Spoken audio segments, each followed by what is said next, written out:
శ్రీ అరవిందుల పూర్ణ యోగ సాధనా ప్రక్రియను గురించి తెలుసుకునే ముందర అత్యంత సంగ్రహంగా శ్రీ అరవిందుల యొక్క దర్శనం, ఆయన విజన్ ఏమిటో మనకి తెలిస్తే, ఆయన ఉద్దేశించినటువంటి లక్ష్యానికి వారు మనకి చూపించినటువంటి పూర్ణయోగాన్ని మనం ఏ విధంగా ఉపయోగించుకుని భవిష్యత్తులో దైవ మానవులంగా, దివ్య మానవులంగా, సూపర్ మెన్ గా మనం ఏ విధంగా పరివర్తన చెందాలో మనకి తెలుస్తుంది. శ్రీ అరవిందులు సావిత్రి మహాకావ్యంలో ఈ ప్రపంచ ఆవిర్భావం, దాని భవిష్యత్తుని గురించి ఆయన అనేక చోట్ల చెప్పారు. తలమానికమైనటువంటి 3 పంక్తులు మనం ఇక్కడ తెలుసుకుంటే, మనం చెప్పుకుంటే అందరికీ తెలిసిందే. అవి చెప్పుకుంటే వారి విజన్ ఏమిటి అనేది మనకి చాలా స్పష్టంగా అర్థమవుతుంది.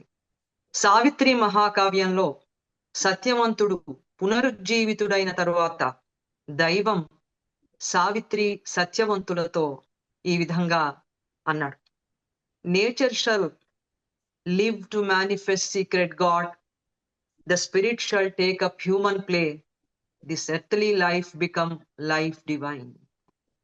ఇది అత్యంత విప్లవాత్మకమైనటువంటి లక్ష్యం. ఎందుకంటే ఇందులో దైవం ఏం చెప్పాడు? ప్రకృతి తనలో రహస్యంగా దాగి ఉన్నటువంటి ఆత్మని బయటికి అభివ్యక్తం చేయాలి, మొదటిది. రెండవది, ఆత్మ ఈ మానవ జీవితం అనేటువంటి క్రీడని చేపట్టాలి.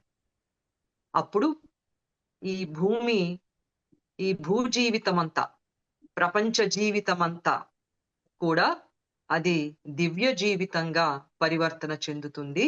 ఆ పని మీరు చేయాలి అని దైవం సావిత్రి సత్యవంతులకి ఈ పరివర్తన భారాన్ని వారి మీద ఉంచాడు. కాబట్టి ఇందులో విప్లవాత్మకమైనటువంటి 2 అంశాలు మనం గమనిస్తే, ఒకటి నేచర్, 2 స్పిరిట్, ప్రకృతి, ఆత్మ. ఇవి మనకు తెలిసినవే. ఇందులో విప్లవాత్మకమైనటువంటి ఒక దర్శనం ఏమిటంటే, ప్రకృతిలో రహస్యంగా దైవం ఉన్నాడు. ఆ రహస్యంగా ఉన్నటువంటి దైవాన్ని బయటకి జీవితంలో అభివ్యక్తం చేయవలసింది ప్రకృతి. అట్లా ప్రకృతి అభివ్యక్తం చేస్తే భూజీవితం అంతా దివ్య చైతన్య జీవితంగా పరివర్తన పొందితే, ఇక్కడ అజ్ఞానానికి, దుఃఖానికి, పొరపాట్లకి, దుష్టత్వానికి, ఇటువంటి వాటన్నిటికీ కూడా చోటు ఉండదు అని దీని ఉద్దేశం.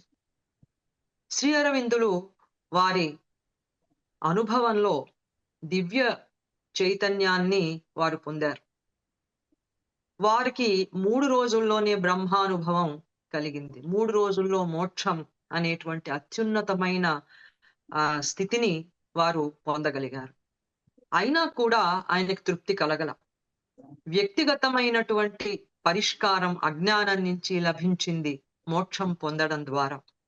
కానీ వెనక్కి తిరిగి చూస్తే ప్రపంచ జీవితం అంతా అదే అజ్ఞానంలో, దుఃఖంలో, దుష్టత్వంలో, మృత్యువులో కొట్టుమిట్టాడుతూ అపరిపూర్ణమైనటువంటి విధంగా లక్ష్యం ఏమిటో ఏది అర్థం కాక సతమతమవటం అనేది శ్రీ అరవిందులు గమనించారు. ఆయన దృష్టి అంతా కూడా ఈ ప్రపంచ జీవితాన్ని కూడా దైవం యొక్క సత్య జ్ఞానానందాలతో ఇది జీవించేటట్లుగా ఎలా చేయాలి అన్నది. అందుకే వారు 2-3 చోట్ల తన యోగం గురించి, ఇతర యోగాల పట్ల ఆయనకున్నటువంటి ఒక దృక్పథాన్ని గురించి ఏం చెప్పారో చెప్పుకుంటే మనకి ఆయన దర్శనం చాలా స్పష్టంగా బోధపడుతుంది. A yoga which requires me to give up the world is not for me. అంతకుముందే సాంప్రదాయ యోగాలు ఆధ్యాత్మికమైనటువంటి ఈ పరిణామంలో ఒక స్థాయిని చేరుకున్నాయి. అత్యున్నతమైనటువంటి స్థాయిని అవి చేరుకున్నాయి. తిరిగి అదే విధమైనటువంటి యోగాన్ని ఆశ్రయించటం వల్ల వ్యక్తికి ముక్తి లభిస్తోంది కానీ ప్రపంచానికి ఏది పరిష్కారం దొరకటంలా. దుఃఖం నుంచి, మృత్యువు నుంచి, దుష్టత్వం నుంచి, అజ్ఞానం నుంచి. అందుకని వీటికి పరిష్కారం దొరకనటువంటి ఏ యోగమైనా కూడా నాకు అది సరిపడదు. సరిపడదంటే ఏదో మనం నెగెటివ్ గా మాట్లాడుతూ ఉంటామే, అట్లా కాదు. అది నాది కాదు అన్నారు ఆయన. కాబట్టి ఆయన యోగం వేరే ఉందన్నమాట. అలాగే a solitary salvation leaving the world to its fate was felt almost distasteful. ప్రపంచాన్నంతటినీ కూడా దాని గతికి దాన్ని వదిలిపెట్టి వ్యక్తిగతమైనటువంటి ముక్తిని పొందటం అనేది నాకు అంతగా రుచించడం లేదు అన్నారు. Our world is in evolution and it has a spiritual meaning అన్నారు. మన ప్రపంచం అంతా కూడా ఒక పెద్ద పరిణామ గమనంలో ముందుకు సాగిపోతుంది. ఈ పరిణామ గమనానికి వెనకాల ఒక ఆధ్యాత్మికమైనటువంటి చైతన్యం, ఆ చైతన్యానికి సంబంధించిన విల్, దానికి సంబంధించిన ఎయిమ్ ఒకటి ఉన్నాయి. ఆ దిశగా ప్రపంచం వెళుతోంది అని వారు చెప్పారు. ఆయన యోగానికి సంబంధించిన ఆదర్శాన్ని గురించి ఆయన చెప్తూ, the dream or ideal is not simply a healthy mind in a healthy body. అది కాదుట ఆయన యోగ లక్ష్యం. ఆయన యోగ లక్ష్యం ఏమిటంటే a divine life in a divine body. దివ్య జీవితం దివ్య శరీరంలో, వ్యక్తిలో కానీ ప్రపంచంలో కానీ. ప్రపంచ శరీరంలో దివ్య జీవనం, వ్యక్తి శరీరం కూడా దివ్యమై ఆ శరీరం ద్వారా దివ్య చైతన్యం ప్రకటనై కర్మలలో అది ప్రవహించి దివ్య కర్మలుగా ప్రపంచ జీవితం సత్య జ్ఞానానందాలతో పరిఢవిల్లాలని ఆయన యోగ లక్ష్యంగా మనకి తెలుస్తోంది. పరిణామంలో ఈ మహా ప్రపంచం అంతా కూడా వెళుతూ ఉన్నప్పుడు ఇక్కడ పరివర్తన అనేది జరగాలంటే దానికి ఒక యోగ ప్రక్రియ కావాలి. శ్రీ అరవిందుల యొక్క లక్ష్యం ఏమిటి అనేది మనకి చాలా స్పష్టంగా అర్థమైంది. ఆయన ఇంకొక మాట కూడా చెప్పారు. As man emerged out of the animal, so out of man the supreme man emerges. పరిణామ సిద్ధాంతానికి సంబంధించి పదార్థం నుంచి జంతువు, ఏదో వృక్షము, అక్కడి నుంచి జంతువు, జంతువు నుంచి మానవుడు ఆవిర్భవించినట్లుగా ఈ మానవుడిలో అంతర్లీనంగా ఉన్నటువంటి మరొక సుప్రీం మ్యాన్, దివ్య మానవుడు తప్పక ఉద్భవిస్తాడు అని చెప్పారు. పరిణామ సూత్రం అంతా కూడా రెండింటి మీద ఆధారపడింది. ఒకటి ఇన్వల్యూషన్, రెండవది ఇవల్యూషన్.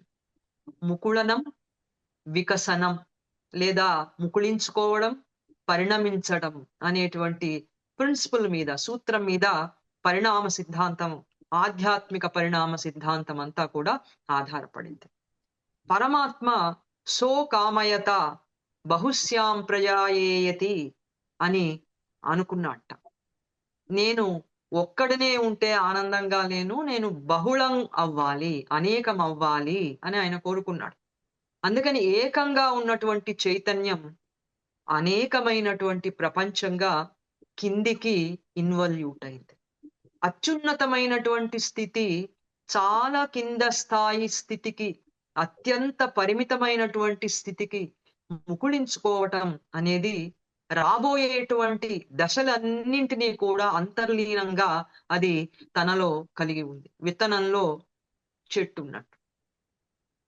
అందుకని పరమాత్మ కిందకి దిగి ముకుళించుకున్నప్పుడు అతి తక్కువ స్థాయి చైతన్య స్థితి, అసలు చైతన్యమే లేనట్లుగా ఉన్న చైతన్య రహితమైనటువంటి పదార్థంగా ఆయన ముకుళించుకున్నాడు. ఇంకా అంతకంటే కిందకి వెళ్ళటం ఏదీ లేదు.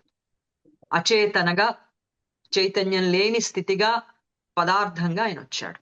వచ్చినప్పుడు అందులో మిగతా దశలన్నీ కూడా అంతర్లీనంగా ఉన్నాయి. అంతర్లీనంగా ఉండకపోతే పరిణామంలో అవి బయటికి రావటం అనేది సహజమే, అసలు సాధ్యమే కాదు. కాబట్టి అంతర్లీనంగా పదార్థంలో జీవం ఉంది, జీవంలో మనసుంది, మనసులో ఇప్పుడు తర్వాత అడుగుగా రాబోయేటువంటి సూపర్ మైండ్ అని శ్రీ అరవిందులు చెప్పిన దివ్య చైతన్యం కూడా ఉంది. అందుకనే ఇది ఆధ్యాత్మిక పరిణామం అన్నారు శ్రీ అరవిందులు. ఈ పరిణామం విజ్ఞాన శాస్త్రం అనుకుంటున్నట్లుగా ఎదృచ్ఛ కాదు, ఛాన్స్ గా రాలేదు. ఇది కావాలని ఒక అత్యున్నతమైన చైతన్యం కోరుకుని కిందికి దిగి వచ్చి మళ్ళీ తిరిగి పరిణామం చెంది ఈ పరిణామంలో ఇంత అనేకమైనటువంటి చరాచరమైనటువంటి జీవులలో అంతరాత్మగా ఉండి అక్కడి నుంచి తన ప్రయాణాన్ని మళ్ళీ పైకి ప్రారంభం చేసి మనసు ద్వారా, మనసులో నుంచి సూపర్ మైండ్ అనేది బయటకి రావటం ద్వారా తన సచ్చిదానందమైనటువంటి స్థితిని తాను తెలుసుకుని తెలుసుకున్నటువంటి ఆ చైతన్యాన్ని తన కింది స్థాయిలలో ప్రవేశపెట్టి ఈ స్థాయిలన్నీ కూడా కలిసి దైవం అనుకునేటువంటి కర్మలు చేయటంలో ఉపకరణాలుగా మారాలన్నది ఆయన లక్ష్యం. ఇది ఆధ్యాత్మిక పరిణామం. అందుకని soul had a pre-human past and has a superhuman future. అంతరాత్మ, మానవంతరాత్మ అనేది విశ్వాంతరాత్మ కూడా అది వెనకటి నుంచి ఉంది, దానికి ఒక గతం ఉంది. అది రేపు భవిష్యత్తులో ఒక గొప్ప అత్యున్నతమైనటువంటి చైతన్యంగా మారబోతోంది అన్నారు. ఇది రావడానికి శ్రీ అరవిందులు మనకి ఇచ్చినటువంటి ప్రక్రియ పూర్ణయోగం, ఇంటెగ్రల్ యోగా అని అంటున్నాం, యోగా ఆఫ్ సెల్ఫ్ పర్ఫెక్షన్ అని కూడా అంటున్నాం, ఆత్మ పరిపూర్ణత యోగం అని కూడా శ్రీ అరవిందులు దానికి పేరు పెట్టారు. తన యోగాన్ని గురించి ఆయన చెప్పారు. పూర్ణ యోగంలో ప్రాచీన యోగాలకి సంబంధించిన కొన్ని అంశాలని కూడా శ్రీ అరవిందులు గ్రహించారు. ఎందుకు గ్రహించారు అంటే వారు వ్యక్తి జీవితం అంతా కూడా పరివర్తన చెందాలంటే వ్యక్తిలో ఉన్నటువంటి ప్రధాన 5 భాగాలు కూడా పరివర్తన చెందాలి. అవి ఏమిటి? శరీర ప్రాణాలు ఒక భాగం, మనసు 2వ భాగం, విల్ ఇచ్ఛ 3వ భాగం, తర్వాత బుద్ధి ఇంటలెక్ట్ 4వ భాగం, హృదయం హార్ట్ 5వ భాగం. ఇవన్నీ కలిస్తే బీయింగ్ అయినా వ్యక్తి అంటే ఇవన్నీ కలిసినటువంటి వాడు. దీనిలోవే అహం, డిజైర్ సోల్ ఇవన్నీ కూడా దీంట్లోవే. వీటన్నింటికంటే లోతులలో అంతరంగం ఉంది, ఇంకా లోతులలో అంతరాత్మ అనేటువంటి నిప్పురవ్వ ఉంది. ఈ నిప్పురవ్వ అయిన అంతరాత్మ, అంగుష్ట మాత్రంగా ఉన్న అంతరాత్మ జన్మల పరంపరలలో అది చైత్య పురుషుడుగా, సైకిక్ బీయింగ్ గా వృద్ధి చెంది అది దైవం యొక్క కర్మలు నిర్వహించేటువంటి ఒక అర్హత కలిగినదిగా మారి మొత్తం బీయింగ్ అంతా కూడా దివ్య చైతన్య జ్ఞానంతో ఉంటుంది. ప్రాచీన యోగ విధానాలన్నీ ఒక్కొక్క భాగాన్ని మాత్రమే దైవ చైతన్యంలో అవి కలిసేటట్లు, మోక్ష ప్రాప్తి పొందేటట్లు చేయగలిగినాయి. అవన్నీ కిందసారి మాట్లాడుకున్నాం. ఇప్పుడు పూర్ణ యోగంలో ఈ 5 భాగాలు కూడా ఒకేసారిగా యోగంలో పాల్గొంటాయి. ఎందుకని? ఈ 5 భాగాలు కూడా పరివర్తన చెందితే తప్ప మనం దైవం కోరుకున్నటువంటి కర్మలు నిర్వహించే ఉపకరణాలుగా, ఇన్స్ట్రుమెంట్స్ గా మారలేము. కనుక ఈ 5 భాగాలు కూడా పరివర్తన చెందాలి. ఇది పూర్ణయోగం యొక్క లక్ష్యం. అందుకని శరీర ప్రాణాలు, మనస్సు, ఇచ్ఛ, బుద్ధి, హృదయం ఇవన్నీ కూడా పూర్ణయోగంలో ప్రాధాన్యత వహించి ఆ యోగంలో ఇవన్నీ భాగస్వాములై సాధన ఆ సాధన చేసి మొత్తం పరివర్తన అనేది జరుగుతుంది. పరివర్తన ఎందుకు జరగాలి? పరివర్తన ఎందుకు జరగాలో ఉద్దేశం చెప్పుకున్నాం. పరివర్తన జరగడం అంటే ప్రకృతి కూడా సంపూర్ణంగా ట్రాన్స్ఫార్మ్ కావటం.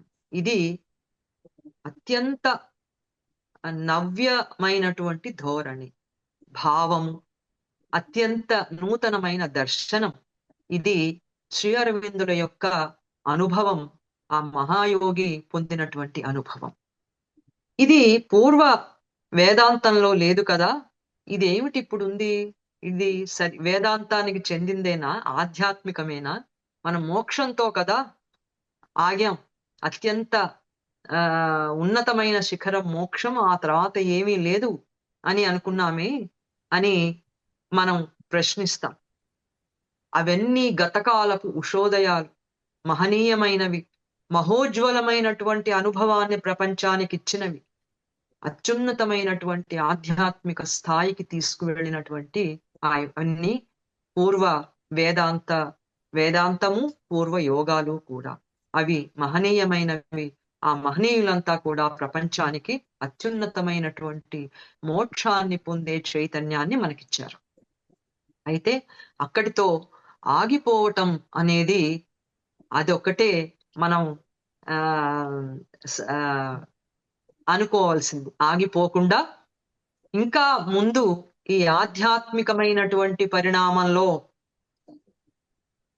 The great past ought to be followed by the great future అన్నారు శ్రీ అరవింద్. ఈ భూజీవితపు ఆధ్యాత్మిక పరిణామంలో మహనీయమైనటువంటి గతం, మహనీయమైనటువంటి భవిష్యత్తుకి దారి చూపించాలి అన్నారు. కాబట్టి ఆధ్యాత్మిక పరిణామం అనేది జరుగుతూనే ఉంటుంది. దీనికి అంతం అని గాని సమాప్తి అని గాని ఉండదు. అది ఒక్కొక్క మహనీయుడి ద్వారా ప్రపంచంలోకి వస్తూనే ఉంటుంది. సూపర్ మైండ్ వచ్చిన తర్వాత కూడా ఇంకా పరిణామం ఉంటుంది అని చెప్పి శ్రీ అరవిందులు అన్నారు. ఇప్పుడు పూర్ణయోగంలో ప్రకృతి అనేది పరివర్తన చెందడం ఎందుకు అంటే, భగవంతుని కర్మలని నిర్వహించాలంటే ప్రకృతే చెయ్యాలి.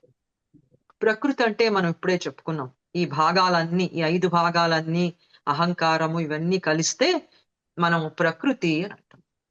ఈ ప్రకృతిని నియమించి చైతన్యాన్ని అత్యున్నతమైనటువంటి దైవ చైతన్యంలో సంయోగం చేయటం అనేది ఆ అనుభవాన్ని మనం పొందాం. ఇప్పుడు శ్రీ అరవిందులు ప్రకృతిని పూర్తిగా పరివర్తన చేసేటువంటి యోగం ఉన్నది అని చెప్పి వారు మనకి ప్రపంచానికి ఇచ్చారు. కనుక ప్రకృతి ప్రపంచ జీవితం, అజ్ఞాన జీవితం అంతా కూడా పూర్తిగా మారాలంటే ప్రకృతి కూడా సమూలంగా ఇది ట్రాన్స్ఫార్మ్ కావాలి. అందుకని మంచి వాళ్ళందరం కూడా కోరుకుంటూ ఉంటాం ఏమిటంటే, ఈ ప్రపంచ జీవితం ఎందుకు మారదు? ఎందుకు ఈ దుష్టత్వం, ఈ దుఃఖం, ఈ అరాచకాలు, ఈ అధర్మాలు, మానవుడి యొక్క స్వభావం ఎందుకు మారటం లేదు? ఏమిటి దీని సంగతి అని చాలా ఆరాటపడుతూ ఆందోళన పడుతూ ఉంటాం. ఎంతమంది మహనీయులు వచ్చినా, అవతారాలు వచ్చినా, పురాణ పురుషులు ఉద్భవించినా కూడా ప్రపంచంలో వాళ్ళ ప్రభావం తాత్కాలికంగా ఉందే కానీ వారు వెళ్ళిపోయిన తర్వాత కొంతకాలానికి వారు చూపించినటువంటి ఆ ఉత్తమమైన మార్గం అంతా కూడా మాసిపోయి తిరిగి అజ్ఞానంలోనే ప్రపంచం మగ్గిపోవటం అనేది మనం చూస్తూ ఆశ్చర్యపోతూ ఉంటాం. ఏమిట్రా ఎన్ని అవతారాలు వచ్చినా కూడా ప్రపంచం మారలేదే అని. శ్రీ అరవిందులు అన్నారు, to hope for a true change of human life without a change of human nature అనేది ఇక్కడ ఆగా నేను. మానవ స్వభావం మారకుండా మానవ జీవితం మారాలి అని కోరుకోవడం అంటే అది ఎలా ఉంటుంది? శ్రీ అరవిందులు చెప్తున్నారు, it is an irrational and unspiritual proposition. మానవ స్వభావం మారకుండా మానవ జీవితం అంతా మారిపోవాలి అని కోరుకోవడం అనేది ఇది హేతుబద్ధమైంది కాదు, అహేతుకము. తర్వాత అనాధ్యాత్మికమైన ప్రతిపాదన అన్నారు. ఆధ్యాత్మికతకి విరుద్ధమైనటువంటి ప్రతిపాదనట. స్వభావం మారకుండా జీవితం మారిపోవాలి అని కోరుకోవటం. అది ఎలా ఉంటుందో శ్రీ అరవిందులు ఇంకా కొంత వివరించారు. It is to ask for something unnatural and unreal and an impossible miracle. ఎంత బాగా చెప్పారో చూస్తే చాలా ఆనందం కలుగుతుంది. ఎంత స్పష్టత శ్రీ అరవిందులకి ప్రతి విషయాన్ని గురించి. ఇది ఎలా ఉంటుంది? స్వభావం మారకుండా జీవితం అంతా మారిపోవాలి అని అనుకోవడం చాలా అసహజం. తర్వాత అయథార్థం. ఇది అసలు యథార్థమే కాదు అట్లా అనుకోవటం. తర్వాత ఇది ఒక ఇంపాసిబుల్ మిరకిల్ చేయమని అడిగినట్లుగా ఉంటుందిట. అసాధ్యమైనటువంటి అద్భుతం చేయండి అన్నట్టుగా ఉంటుంది. కాబట్టి మన జీవితం అంతా సమూలంగా అజ్ఞానం నుంచి బయటపడి జ్ఞానంగా, హాయిగా, ఆనందంగా జరగాలి అనంటే ముందుగా మారవలసింది స్వభావం. ఆ స్వభావాన్నే వేదాంతం ప్రకృతి అని అన్నది. ఈ ప్రకృతి మారితే తప్ప ప్రపంచం, జీవితం అనేది జ్ఞానంగా మారే అవకాశం లేదు. ఇది శ్రీ అరవిందులు గ్రహించారు. గ్రహించి ఇప్పుడు ఆయన చేపట్టదలుచుకున్నటువంటి ఒక పెద్ద యోగం ఏమిటి అనంటే పూర్ణయోగం, ఆత్మ పరిపూర్ణత యోగం, ఇంటెగ్రల్ యోగా. ఇది ఈ యోగ ప్రక్రియ ప్రకృతిని, విశ్వ ప్రకృతిని, వ్యక్తి ప్రకృతిని కూడా సమూలంగా మార్చేస్తుంది. ప్రకృతిని పరివర్తన చేస్తుంది గాని ప్రకృతిలో ఉండే గుణాలని నిరంకుశంగా అది నియంత్రించదు. అహంకారాన్ని చంపేయదు. త్రిగుణాలని నియంత్రించదు. ఇలాంటివి ఏవి పూర్ణయోగం చేయదు. వీటన్నిటినీ ఇలాగే ఉంచి వీటన్నిటినీ దైవోన్ముఖంగా పరివర్తన చేయటం అనేది పూర్ణయోగం యొక్క లక్ష్యం. ఎంత అందంగా ఉంది, ఎంత బాగుంది. మన అహంకారం పూర్తిగా దైవాన్ని రానిచ్చేటువంటి ఒక పాత్రగా మారిపోతుంది. అప్పుడు మనకి అహంకారం మనకి అడ్డం ఎట్లా అవుతుంది? ఇప్పుడున్నటువంటి అజ్ఞాన స్థితిలో అహంకారం అడ్డంగా ఉంది. దీన్ని ఏం చేయాలో తెలియక పూర్వ యోగాలన్నీ కూడా అహంకారాన్ని నియంత్రించి నియమించాలి, దీన్ని తీసేయాలి అని. తీసేస్తే ఏం జరిగింది?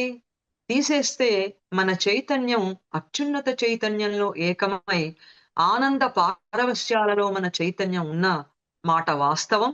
అది గొప్ప అనుభవం, అది పొందవలసినటువంటి అనుభవమే. కానీ దైవ కర్మలు చేయటానికి కావలసిన ప్రకృతి అజ్ఞానంలోనే ఉండిపోయింది. ఇంకా కర్మలు చేయటానికి అవకాశం లేకుండా పోయింది. ఇప్పుడు శ్రీ అరవిందులు ఏం చేశారంటే పూర్ణయోగంలో అహంని పరివర్తన చేయొచ్చు, అలాగే ప్రకృతిలో ఉండేటువంటి గుణాలని పరివర్తన చేయొచ్చు, మన అంతరాత్మని చైత్య పురుషుడుగా వృద్ధి చేయొచ్చు. ఇవన్నీ జరిగితే హాయిగా దివ్య కర్మలు చేసేటువంటి దివ్య మానవులుగా మనం ఇక్కడ పని చేయొచ్చు అన్నారు. దీనికి పూర్ణయోగం మూలమట్టంగా ప్రకృతిని పరివర్తన చేసేటువంటి యోగం కనుక ఇది చాలా ప్రత్యేకమైనటువంటిది. ఇందులో రెండు సాధనా మార్గంలో రెండు మెట్లు ఉన్నాయి. ఒకటి ఎసెంట్, రెండవది డిసెంట్. ఎసెంట్ అనేది మన పూర్వ వేదాంత అనుభవం ఇదివరకే సాధించింది. ఆరోహణ, నిమ్న చైతన్యం నుంచి బ్రహ్మానుభవం లేకపోతే ఆత్మ సాక్షాత్కారం, అత్యున్నతమైనటువంటి చైతన్యం అంటామే. వీటికి దీనికి ఆరోహించి దీన్ని చేరుకోవటం ఎలాగో, ఆ చైతన్యంతో ఏకం కావటం ఎలాగో మన పూర్వ వేదాంతానుభవం, యోగానుభవాలు అవి సిద్ధం చేసి పెట్టినాయి. దాని పేరు ఎసెంట్. అది పూర్ణయోగంలో మొట్టమొదట కావలసినటువంటి ప్రక్రియ, చేయవలసినటువంటి సాధన. అక్కడి నుంచి రెండవది పూర్ణయోగంలో ప్రత్యేకత డిసెంట్. ఇది ఇంతకు ముందు అనుభవంలో, ఆధ్యాత్మిక అనుభవంలో లేదు. ఇప్పుడు శ్రీ అరవిందులు పూర్ణయోగంలో దీన్ని మనకి ఇచ్చారు. చేరుకున్నటువంటి ఆరోహణ ద్వారా మనం అత్యున్నత చైతన్యాన్ని చేరుకున్నాము. అక్కడ ఆ చైతన్యాన్ని కిందికి కిందికి వ్యక్తి భాగాలలోకి, విశ్వంలోకి తీసుకురాగలిగేటువంటి ప్రక్రియని శ్రీ అరవిందులు మనకి చెప్పారు. దాన్ని డిసెంట్ అంటున్నాం. ఎసెంట్, డిసెంట్ ఈ రెండూ కూడా పూర్ణ యోగంలో ప్రధానమైనటువంటి పాత్ర వహిస్తూ ఉంటాయి. ఆ తర్వాత మరొకటి భగవంతుడు అంటే పురాణాల భగవంతుడు కాదు. మనం మామూలుగా అర్థం అవుతుంది కాబట్టి భగవంతుడు అంటున్నాము. లేకపోతే దైవ చైతన్యం అని కూడా అనొచ్చు. పురాణాల భగవంతుడు, మతాల భగవంతుడు కాదు. ఈ సృష్టిలో విశ్వవ్యాప్తంగా వ్యాపించి వ్యక్తిలో అంతరాత్మగా ఉంటూ వ్యక్తికి, ప్రపంచానికి కూడా పైన పరిశుద్ధమైనటువంటి సచ్చిదానందంగా ఉండేటువంటి చైతన్యం పేరు భగవంతుడు, దైవం, దైవ చైతన్యం అని శ్రీ అరవిందులు అన్నారు. ఈ దైవ చైతన్యానికి శక్తి కూడా ఉంది. అది సృష్టించాలి అనుకున్నప్పుడు ఆ చైతన్యం నుంచి చిచ్చక్తి బయటకు వచ్చింది. ఆ చిచ్చక్తి పరాప్రకృతిగా జీవులుగా అయింది. ఇప్పుడు మనం కర్మలు చేయాలంటే ఈ దివ్య ప్రకృతి, దీనినే శ్రీ అరవిందులు మదర్ అని పిలిచారు. ది మదర్ అని పిలిచారు. తెలుగులో మనం అమ్మ అని తెలుగులో అంటున్నాం. సంస్కృతం అయితే శ్రీమాత అంటున్నాం. మాతృ సాక్షాత్కారం పొందాడు అశ్వపతి మహారాజు. సావిత్రీదేవిని కావాలి అని చెప్పి అడగటం కోసం ఆయన అమ్మ దగ్గరికి వెళ్ళాడు. చైతన్యం కాకుండా చైతన్యాన్ని కూడా నడిపించగలిగినటువంటి దివ్య ప్రకృతి పరాశక్తి అమ్మ దగ్గరికి ఆయన వెళ్ళాడు. ఇప్పుడు మనం భగవంతునితో సంయోగం పొందుతాము పూర్ణయోగంలో దైవ చైతన్యంతో. సంయోగం అంటే కమ్యూనియన్, ఇది మనకి తెలుసు. ఆ సంయోగం పొందటమే కాకుండా కమ్యూనికేషన్ కూడా పొందుతాం పూర్ణయోగం ద్వారా. కమ్యూనికేషన్ అంటే కింద ప్రపంచ జీవితంలో ఆ ఉన్నతమైనటువంటి దైవ చైతన్యాన్ని అభివ్యక్తం చేస్తే మన పనులలో దాన్ని కమ్యూనికేషన్ అని అంటాం. కమ్యూనియన్, కమ్యూనికేషన్ రెండూ కూడా మనం ఆరోహణ అవరోహణ ద్వారా మనం సాధిస్తాం. పూర్ణయోగం సాధనలో ప్రధానమైనటువంటి వినూత్నమైన రెండు అంశాలు ఉన్నాయి. శ్రీ అరవిందులు మహాయోగి, ఋషి, ద్రష్ట. ఆయన అన్నారు, నేను వేదాంతిని కాను, తత్వవేత్తని కాను, నేను ఫిలాసఫర్ని కాను అన్నారు. నేను గృహస్థుని, యోగిని అన్నారు. యోగి, ఋషి వాళ్ళు అత్యున్నతమైనటువంటి దాన్ని దర్శించగలరు, చూడగలరు, వినగలరు. తత్వవేత్తలు మేధస్సు ద్వారా అత్యున్నతమైనటువంటి ఆధ్యాత్మిక మేధస్సు ద్వారా వారు విషయ జ్ఞానాన్ని పొందుతారు. తేడా ఇక్కడుంది. అందుకని శ్రీ అరవిందుడు ఆయన మహాయోగి, ద్రష్ట, ఋషి. ఆయన పూర్ణయోగంలో రెండు వినూత్నమైనటువంటి అనుభవాలు అనుభవాలు పొందారు. ఒకటి కలెక్టివ్ సాధన, రెండు సూపర్ మైండ్. ఇవి మన పూర్వ యోగాలలో మనకి లేవు. ఎందుకు లేవంటే వాటి లక్ష్యం కేవలం మోక్షం కనుక. కేవలం అంటే తక్కువ చేయడం కాదు, కేవలం అంటే వారు అదొక్కటే పెట్టుకున్నారు అని అర్థం. అది మహనీయమైన గొప్ప అనుభవం. ఆధ్యాత్మిక పరిణామంలో అది రావలసినటువంటి అత్యున్నత శిఖరాయమానమైనటువంటి అనుభవం అని కూడా మనం ఇక్కడ చెప్పుకున్నాం. శ్రీ అరవిందులు కూడా అదే మనకి చెప్పారు. అయితే శ్రీ అరవిందులది ప్రకృతిని సమూలంగా పరివర్తన చేసేటువంటి యోగం కాబట్టి వారు ప్రకృతి మారాలంటే, పరివర్తన పొందాలంటే దీంట్లో కలెక్టివ్ సాధన, సామూహిక సాధన, సూపర్ మైండ్ డిసెంట్, దివ్య చైతన్యం కిందికి దిగి రావటం అనేది అత్యంత ఆవశ్యకం. ఈ రెండింటి కోసం పూర్ణయోగ సాధకులు సాధన చేస్తారు. కలెక్టివ్ సాధన అంటే అందరం ఒక చోట కూర్చుని కళ్ళు మూసుకుని సాధన చేయటం కాదు. అందరూ ఒకే చోట ఒకే రకమైనటువంటి పద్ధతిలో సాధన చేయటం కానీ, ఒక చోట చేరి చెయ్యటం కానీ కలెక్టివ్ సాధన కాదు. శ్రీ అరవిందులు చెప్పినటువంటి కలెక్టివ్ సాధనలో ముఖ్యంగా పూర్ణయోగంలో ముందుగా వ్యక్తులు కొంతమంది పయోనియర్స్‌గా దివ్య చైతన్యాన్ని పొంది అక్కడ దివ్య చైతన్య వ్యక్తులు ఆవిర్భవిస్తారు. ముందు వ్యక్తిలోనే పరివర్తన వస్తుంది. వ్యక్తిలోనే రావాలి అన్నారు. ఇలా దివ్య చైతన్యాన్ని పొందినటువంటి సాధకులు అక్కడ అగ్రగాములు, పురోగాములు అంటాం. పయోనియర్స్. పురోగాములుగా వాళ్ళు పరివర్తన చెందుతారు. చెందిన తర్వాత వారి ప్రభావం ప్రపంచం మీద పడుతుంది. పడి ప్రపంచం కూడా పరివర్తన పొందుతుంది. ఇట్లా సామూహికంగా పరివర్తన పొందినటువంటి వాళ్ళందరూ కలిసి సాధన చేసి తమ కింద ఉన్నటువంటి మిగతా ప్రపంచ మానవులందరినీ కూడా వాళ్ళ స్థాయికి, వాళ్ళ ప్రభావం ద్వారా, ఉదాహరణ ద్వారా, మార్గదర్శకత్వం ద్వారా వాళ్ళు తీసుకొస్తారు. అప్పుడు ప్రపంచం అంతా సంపూర్ణంగా పరివర్తన చెందుతుంది.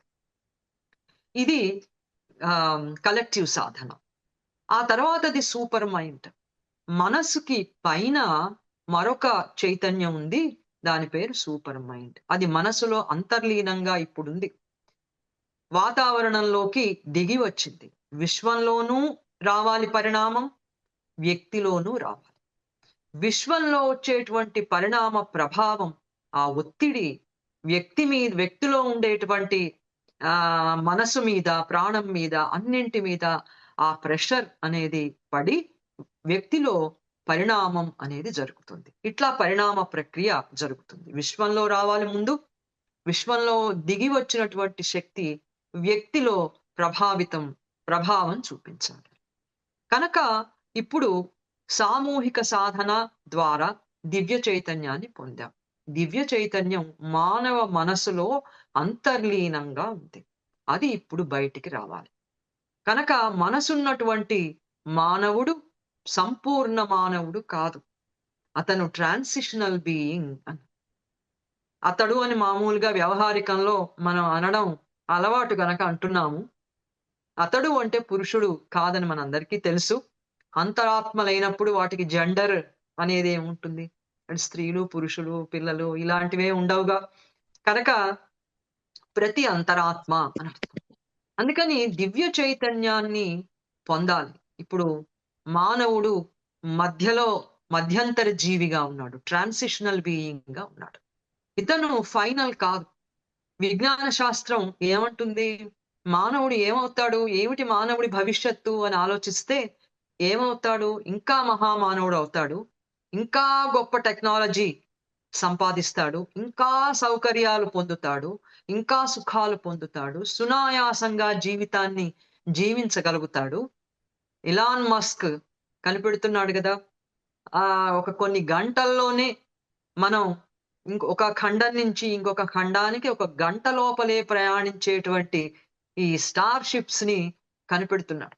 అందులో కూర్చుంటే మనం స్ట్రాప్ చేసేసుకుంటే రోలర్ కోస్టర్ లో కూర్చున్నట్టు ఇక్కడి నుంచి మనం ఇండియా వెళ్ళడానికి గంట లోపలే చాలు. అలాగే ప్రతి ఖండానికి వెళ్ళడానికి అంతే టైం. కొంచెం లోతుగా ఆలోచిస్తే ఈ సౌకర్యాలన్నీ ఉపయోగించుకోవటం అనేది ఎటువంటి స్థితి నుంచి మనం ఉపయోగించుకుంటున్నాం? అజ్ఞాన స్థితి నుంచే ఉపయోగించుకుంటున్నాం. మళ్ళీ అదే అహంకార అంతరాత్మ ఆధిపత్యం. నేను బిజినెస్ లో నేను ఇంకా ఎక్కువ షిప్స్ కనిపెట్టి బాగా సంపాదించాలి, నేను ఎక్కువగా డిస్కౌంట్స్ ఇచ్చి బాగా సంపాదించాలనే అహంకారాధిపత్యం పెరిగిపోతుంది. ఇక్కడి నుంచి మనం మార్స్కి వెళ్ళినా కూడా ఇదే అహంకార చైతన్యాన్ని మనం తీసుకుపోతాం గనక ఇదంతా ఏమీ మార్పు లేదు. కాబట్టి విజ్ఞాన శాస్త్రం ఎన్ని సౌకర్యాలు ఇచ్చినా అవన్నీ మానవ జాతి విధ్వంసానికే మానవుడి యొక్క అహంకారం ఉపయోగిస్తోందనేది ఇవాల్టి ప్రపంచాన్ని చూస్తే మనకి చాలా స్పష్టంగా అర్థమైపోతుంది. కనుక ఇప్పుడు ఇటువంటి మనోచైతన్యం, అహంకార మనోచైతన్యం మానవుడిని ఈ అహంకారానికే బందీ అయ్యేటట్టు చేస్తుంది. ఇప్పుడు మనసులో ఉన్నటువంటి దివ్య చైతన్యం, సూపర్ మైండ్, అది బయటికి వచ్చినప్పుడు ఆ ఉన్నతమైన దివ్య చైతన్యానికి సమగ్ర స్థితి అంతా తెలుస్తుంది. దైవం ప్రపంచంగా అనేకంగా ఎందుకైనాడో, వ్యక్తులలో అంతరాత్మగా ఉండి ఏం సాధించదలుచుకున్నాడో, ఆ దైవం యొక్క ఇచ్ఛకి తను ఎలా ఇన్‌స్ట్రుమెంట్ గా ఉండాలో, అహం అనేది మారిపోతుంది. గుణాలు మారిపోతాయి. సమస్తమైన వ్యక్తి అస్తిత్వం మారిపోతుంది గనక, భగవంతుని గురించినటువంటి చైతన్యం అంతా స్వీకరించడానికి మన ప్రకృతి సంసిద్ధంగా ఉంది. ఇది తేడా మనం ఎప్పుడూ కూడా మర్చిపోకూడదు. తేడా శ్రీ అరవిందుల యొక్క పూర్ణయోగానికి, ఇతరమైనటువంటి యోగాలకి తేడా ఇక్కడుంది. ప్రకృతి పరివర్తన. దివ్య చైతన్యం వల్ల మాత్రమే మానవుడు అజ్ఞానం నుంచి విముక్తి చెంది, దివ్య చైతన్యం, సూపర్ మైండ్ అనేటువంటి మనసు కంటే ఉన్నతమైన చైతన్యం వచ్చిన తర్వాత అతని పరిణామం జ్ఞానంలో దైవోన్ముఖంగా సాగిపోతుంది. అప్పుడు సూపర్ మైండ్ వచ్చాక ఇక మన పరిణామం ఇప్పుడు అజ్ఞానంలో ఉన్నటువంటి సంఘర్షణలో, తర్వాత ద్వంద్వాలలో జరుగుతున్న అజ్ఞాన పరిణామం దివ్య చైతన్యం వచ్చాక జరగదు. ఎందుకంటే అక్కడ ద్వంద్వాలన్నీ సామరస్య పడిపోతాయి. గుణాలన్నీ సమతౌల్యంలో సామరస్యంగా దైవేచ్ఛకి అనుగుణంగా ఉండిపోతాయి కాబట్టి. కనుక పూర్ణ యోగంలో కలెక్టివ్ సాధన, దివ్య చైతన్యం, ఈ రెండు ప్రధానమైనటువంటి అంశాలు. పూర్ణయోగానికి 4 సహాయకాలు ఉన్నాయి. 4 ఎయిడ్స్ అన్నారు. 1 శాస్త్రం, 2 ఉత్సాహం, 3 గురువు, 4 కాలం. శాస్త్రం అంటే యోగ ప్రక్రియకి సంబంధించిన జ్ఞానం, తర్వాత యోగ లక్ష్యానికి సంబంధించిన జ్ఞానం. ఇది తెలిస్తే శాస్త్రం. ఇవి తెలిసిన తర్వాత మనలో అంతరాత్మలో కలిగినటువంటి జ్ఞానమే మనకి శాస్త్రం అవుతుంది. ఆ తర్వాత రెండవది ఉత్సాహం. ఉత్సాహం అంటే పూర్ణయోగ సాధనకి మన కృషిని పురికొల్పే విధంగా జరిగే ప్రేరణ ఉత్సాహం. ఉత్సాహం కావాలిగా, ఏది చేయాలన్నా ఉత్సాహం కావాలి. మనం 5:30 నుంచి ఇవాళ ఒక గంట, గంటంబావు కూర్చోవాలంటే ఎంత ఉత్సాహం కావాలి? చాలా ఉత్సాహం కావాలి. ఈ ఉత్సాహానికి ప్రేరకమైనటువంటి, ఈ కృషికి ప్రేరకమైనటువంటిది ఏదో మనలో ప్రేరణ ఒకటి ఉంది. ఈ ప్రేరణ పేరు ఉత్సాహం. పూర్ణయోగ సాధకుడికి ఉత్సాహం కూడా రెండవ సహాయకం. మూడవది గురువు. గురువులంటే ఇప్పుడు మనం చూస్తున్న గురువులు ఎవ్వరూ కాదు. ఈ గురువులు, ఎటువంటి గురువు పూర్ణయోగంలో గురువు అవుతాడంటే, పూర్ణయోగానికి మార్గదర్శకత్వం వహించే విధంగా ఉండే గురువు, పూర్ణయోగానికి తన ఉదాహరణ ద్వారా ఒక ఎగ్జాంపుల్ అయ్యేటువంటి గురువు, తర్వాత పూర్ణయోగాన్ని అనుసరించడం ద్వారా ప్రభావితం చూపించగలిగినటువంటి వాడు గురువు అవుతాడు. ఆయన మార్గదర్శకత్వం, పూర్ణయోగానికి మార్గదర్శకుడుగా ఉండాలి. పూర్ణయోగానికి తను ప్రభావితమై ఇతరులను ప్రభావితం చేసేట్టుగా ఉండాలి పూర్ణయోగానికి మాత్రమే. అట్లాగే తను ఒక ఉదాహరణగా ఉండాలి పూర్ణయోగానికి. ఇలా ఉండేవాడు గురువు అవుతాడు. ఇలా మనం పాటిస్తూ ఉంటే ఇక మనకి మానవ గురువుతో ఎటువంటి అవసరం ఉండదు. అవసరం తీరిపోయి మన హృదయంలో ఉన్నటువంటి దివ్యదేశికుడైనటువంటి జగద్గురువు, ఆయన పరమ దైవమైనటువంటి ఆయన మనకి పరిణామంలో మన్ని ముందుకి తీసుకువెడతాడు. 4వ సహాయకం కాలం. మనం ఈ మూడింటిని ఎంతో శ్రద్ధగా, క్రమశిక్షణతో, అత్యంత విశ్వాసంతో మనం పాటించిన వెంటనే పూర్ణయోగ ఫలితం వచ్చి మనం దివ్యమానవులం అయిపోతామని మనం అనుకోకూడదు. ఎందుకంటే కాలం అనేది చాలా ముఖ్యం. మన వేదాంతంలో కూడా కాలానికి మనం నమస్కారం చేస్తాం. కాలం అనేది చాలా గొప్పది. ఎందుకంటే దైవం కాలం ద్వారా ఎప్పుడు అభివ్యక్తం కావాలో అప్పుడు వస్తాడు. ఇదే మనకి సూచనగా పురాణ కథల్లో చూస్తూ ఉంటాం. దేవేంద్రుడు వెళ్ళి విష్ణుమూర్తిని ప్రాధేయపడితే, ప్రభు మమ్మల్ని రక్షించు, ఈ అసురులు ప్రాణం తీసేస్తున్నారు, ఇంకా ఎంతకాలం, ఎప్పుడొస్తావు అంటే, కాలం రావాలి, కాలం రావాలి అన్నది మనం వింటాం. ఏమిట్రా ఇది, భగవంతుడు కూడా కాలానికి కట్టుబడ్డాడా అంటే, ఆయన బలవంతంగా కట్టుబడాల, ఆయన నిర్ణయం చేసుకున్నాడు. ఆయన స్వేచ్ఛ కలిగినటువంటి చైతన్యం కదా, ఆయన్ని ఎవరు బందీ చేస్తారు? ఆయన నిర్ణయం చేసుకున్నాడు. ఏది ఎప్పుడు రావాలి అనేది ఆయనకు మాత్రమే తెలుసు. అంటే పూర్ణయోగ సాధకుడు ఈ పైన చెప్పినటువంటివన్నీ పాటిస్తూ, శాస్త్రము ఉత్సాహంతో, గురువు మార్గదర్శకత్వంలో పూర్ణయోగ సాధన చేస్తూ ఉంటాడు. సాధకుడిగా ఎంత కాలం నిరీక్షించమన్నా పూర్ణయోగ సాధకుడికి అసహనం ఉండదు, కాలం చూసుకోవడం, మనం టైం చూసుకోవడం మనకి బాగా అలవాటు. ఎందుకంటే మానవ మనస్సు 40 నిమిషాల కంటే ఎక్కువ పని చేయలేదని మనందరికీ తెలుసు. ఆ తర్వాత అదేమి రిసీవ్ చేసుకునే కెపాసిటీ తగ్గిపోతూ ఉంటుంది. అందుకని టైం చూసుకుంటూ ఉంటాం. కానీ పూర్ణయోగ సాధకుడు అట్లా కాదు. అతనికి కాలంతో సంబంధం లేదు, సాధనతోనే సంబంధం. దైవం ఎప్పుడు తనని దివ్య చైతన్య మానవుడిగా సిద్ధింపచేస్తాడో అప్పటిదాకా పూర్ణయోగ సాధన జరుగుతూనే ఉంటుంది. ఆ తర్వాత పూర్ణయోగ సాధనలో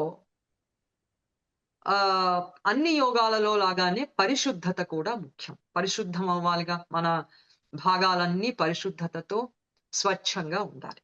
కానీ పూర్ణయోగం పరిశుద్ధత మీద మాత్రమే కేంద్రీకరించదు. పూర్ణయోగంలో సమర్పణతో సాధన ప్రారంభం అవుతుంది. ఇది చాలా విప్లవాత్మకమైనది, ఆశ్చర్యమైనది.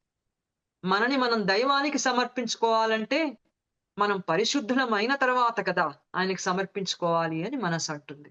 ఎందుకంటే పరమాత్మ చైతన్యం పరిశుద్ధం, సత్యం, ఆనందం, జ్ఞానం ఇవన్నీ కలిగినటువంటి ఆ దైవ చైతన్యానికి అజ్ఞానం నిండి ఉన్నటువంటి అహంకార చైతన్యాన్ని ఎట్లా సమర్పిస్తాను అని అంటుంది మనస్సు. నిజమే. కానీ పూర్ణయోగం ఏమంటుందంటే, పూర్ణయోగం మనకి ఇప్పుడు ఉన్నటువంటి ఏ చైతన్యంలో ఉన్నామో ఆ చైతన్యాన్ని దైవానికి సమర్పణ చేసి, ప్రభు నేను ఇటువంటి స్థితిలో ఉన్నాను, నన్ను నీకు సమర్పణ చేసుకుంటున్నాను, నా చైతన్యాన్ని పరివర్తన చేసే బాధ్యత నీదే అనేది సమర్పణ. చివరిది చాలా కష్టం. సమర్పించుకోమంటే సమర్పించుకుంటాం. నేను సరెండర్ అయినా అంటుంది మనస్సు. ఎస్, నేను సరెండర్ అవుతున్నా అంటుంది వైటల్. అన్ని బానే ఉన్నాయి. కానీ పని చేసేటప్పుడు మాత్రం పాత అజ్ఞానపు చైతన్యంతోనే పనులు చేస్తూ ఉంటాం. కానీ ఇది సమర్పణ కాదు. సమర్పణ అంటే పూర్ణయోగంలో మన చైతన్యాన్ని పరివర్తన చేయటానికి దైవాన్ని మనలోకి ఆహ్వానిస్తాం. ఆహ్వానించినప్పుడు మన చైతన్యం ఎంత మోటుగా ఉందో దాన్ని బట్టి పరమాత్మ ఇచ్చే అనుభవాలు అంత కఠినంగా, సంఘర్షణ పూరితంగా, సంక్లిష్టంగా ఉంటాయి. వాటన్నింటినీ కూడా ఒక సమత్వ దృష్టితో చూసేటువంటి విధంగా, సాక్షి మాత్రంగా చూసే విధంగా పూర్ణయోగ సాధకుడు సాధన ప్రారంభిస్తాడు. కష్ట సుఖాలు, దుఃఖం, ఆనందం, ఇలాంటివన్నీ ద్వంద్వాలు ఉన్నాయి కదా, న్యాయాలు. ఎంత మనం ఉత్తమంగా జీవిస్తుంటే అన్ని కష్టాలు వచ్చి మీద పడిపోతూ ఉంటాయి, అన్ని నిందలు వస్తాయి, అంతగా మనని కుంగదీసే అనుభవాలు వస్తాయి. ఆశ్చర్యం కలుగుతుంది. సాధకుడు, భక్తుడికి భగవంతుని అండ ఉండాలి కదా. అలా కాకుండా భక్తులకే ఈ కష్టాలు ఏమిటి అంటే, భక్తుడు ఏం కోరుకుంటున్నాడు? తన అంతరాత్మ పరివర్తనని కోరుకుంటున్నాడు, తన వ్యక్తిత్వ పరివర్తనని కోరుకుంటున్నాడు. కనుక పూర్ణయోగ సాధకుడికి అతనిలో ఉన్నటువంటి వ్యక్తిత్వం అంతా అహంకార వ్యక్తిత్వం కాబట్టి అదంతా పరివర్తన కావాలంటే చాలా కఠినమైన అనుభవాలు అనేక జన్మలలో వస్తే తప్ప ఆ వ్యక్తిత్వం అంతా కూడా పరివర్తన కాదు. పూర్ణయోగ సాధకుడు ఆశిస్తున్నది ఇదే. అంతేకాని కోరికలు తీర్చమని కానీ, సౌకర్యవంతమైన కష్టం లేని జీవితం ఇవ్వమని కానీ పూర్ణయోగ సాధకుడు కోరడు. నన్ను నీకు ఉపకరణంగా చేసుకునే విధంగా నన్ను పరివర్తన చెయ్యి అని కోరతాడు. కనుక సమర్పణతో మనం పూర్ణయోగంలో సాధన ప్రారంభమవుతుంది. కనుక మనలో ఎన్ని అజ్ఞానపూరితమైన మాలిన్యాలున్నా సరే పర్వాలేదు. దైవానికి సమర్పిస్తే అనుభవాల ద్వారా ఈ వ్యక్తిత్వాన్నంతా కూడా ఆయన పరివర్తనగా చేయటానికి మనం కన్సెంట్ ఇస్తే, పూర్ణయోగంలో కన్సెంట్ చాలా ఇంపార్టెంట్.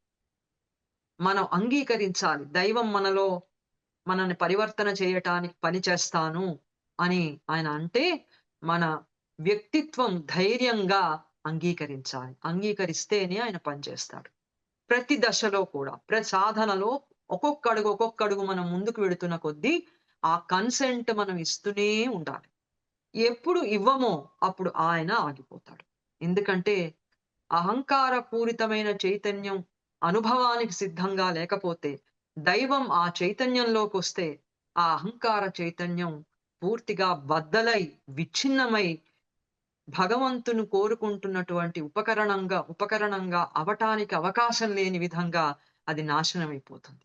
అందుకని భగవంతుడు ఎప్పుడు కూడా బలవంతంగా మనలోకి వచ్చి పని చేస్తాను అని చెప్పి ఆయన అన్నాడు.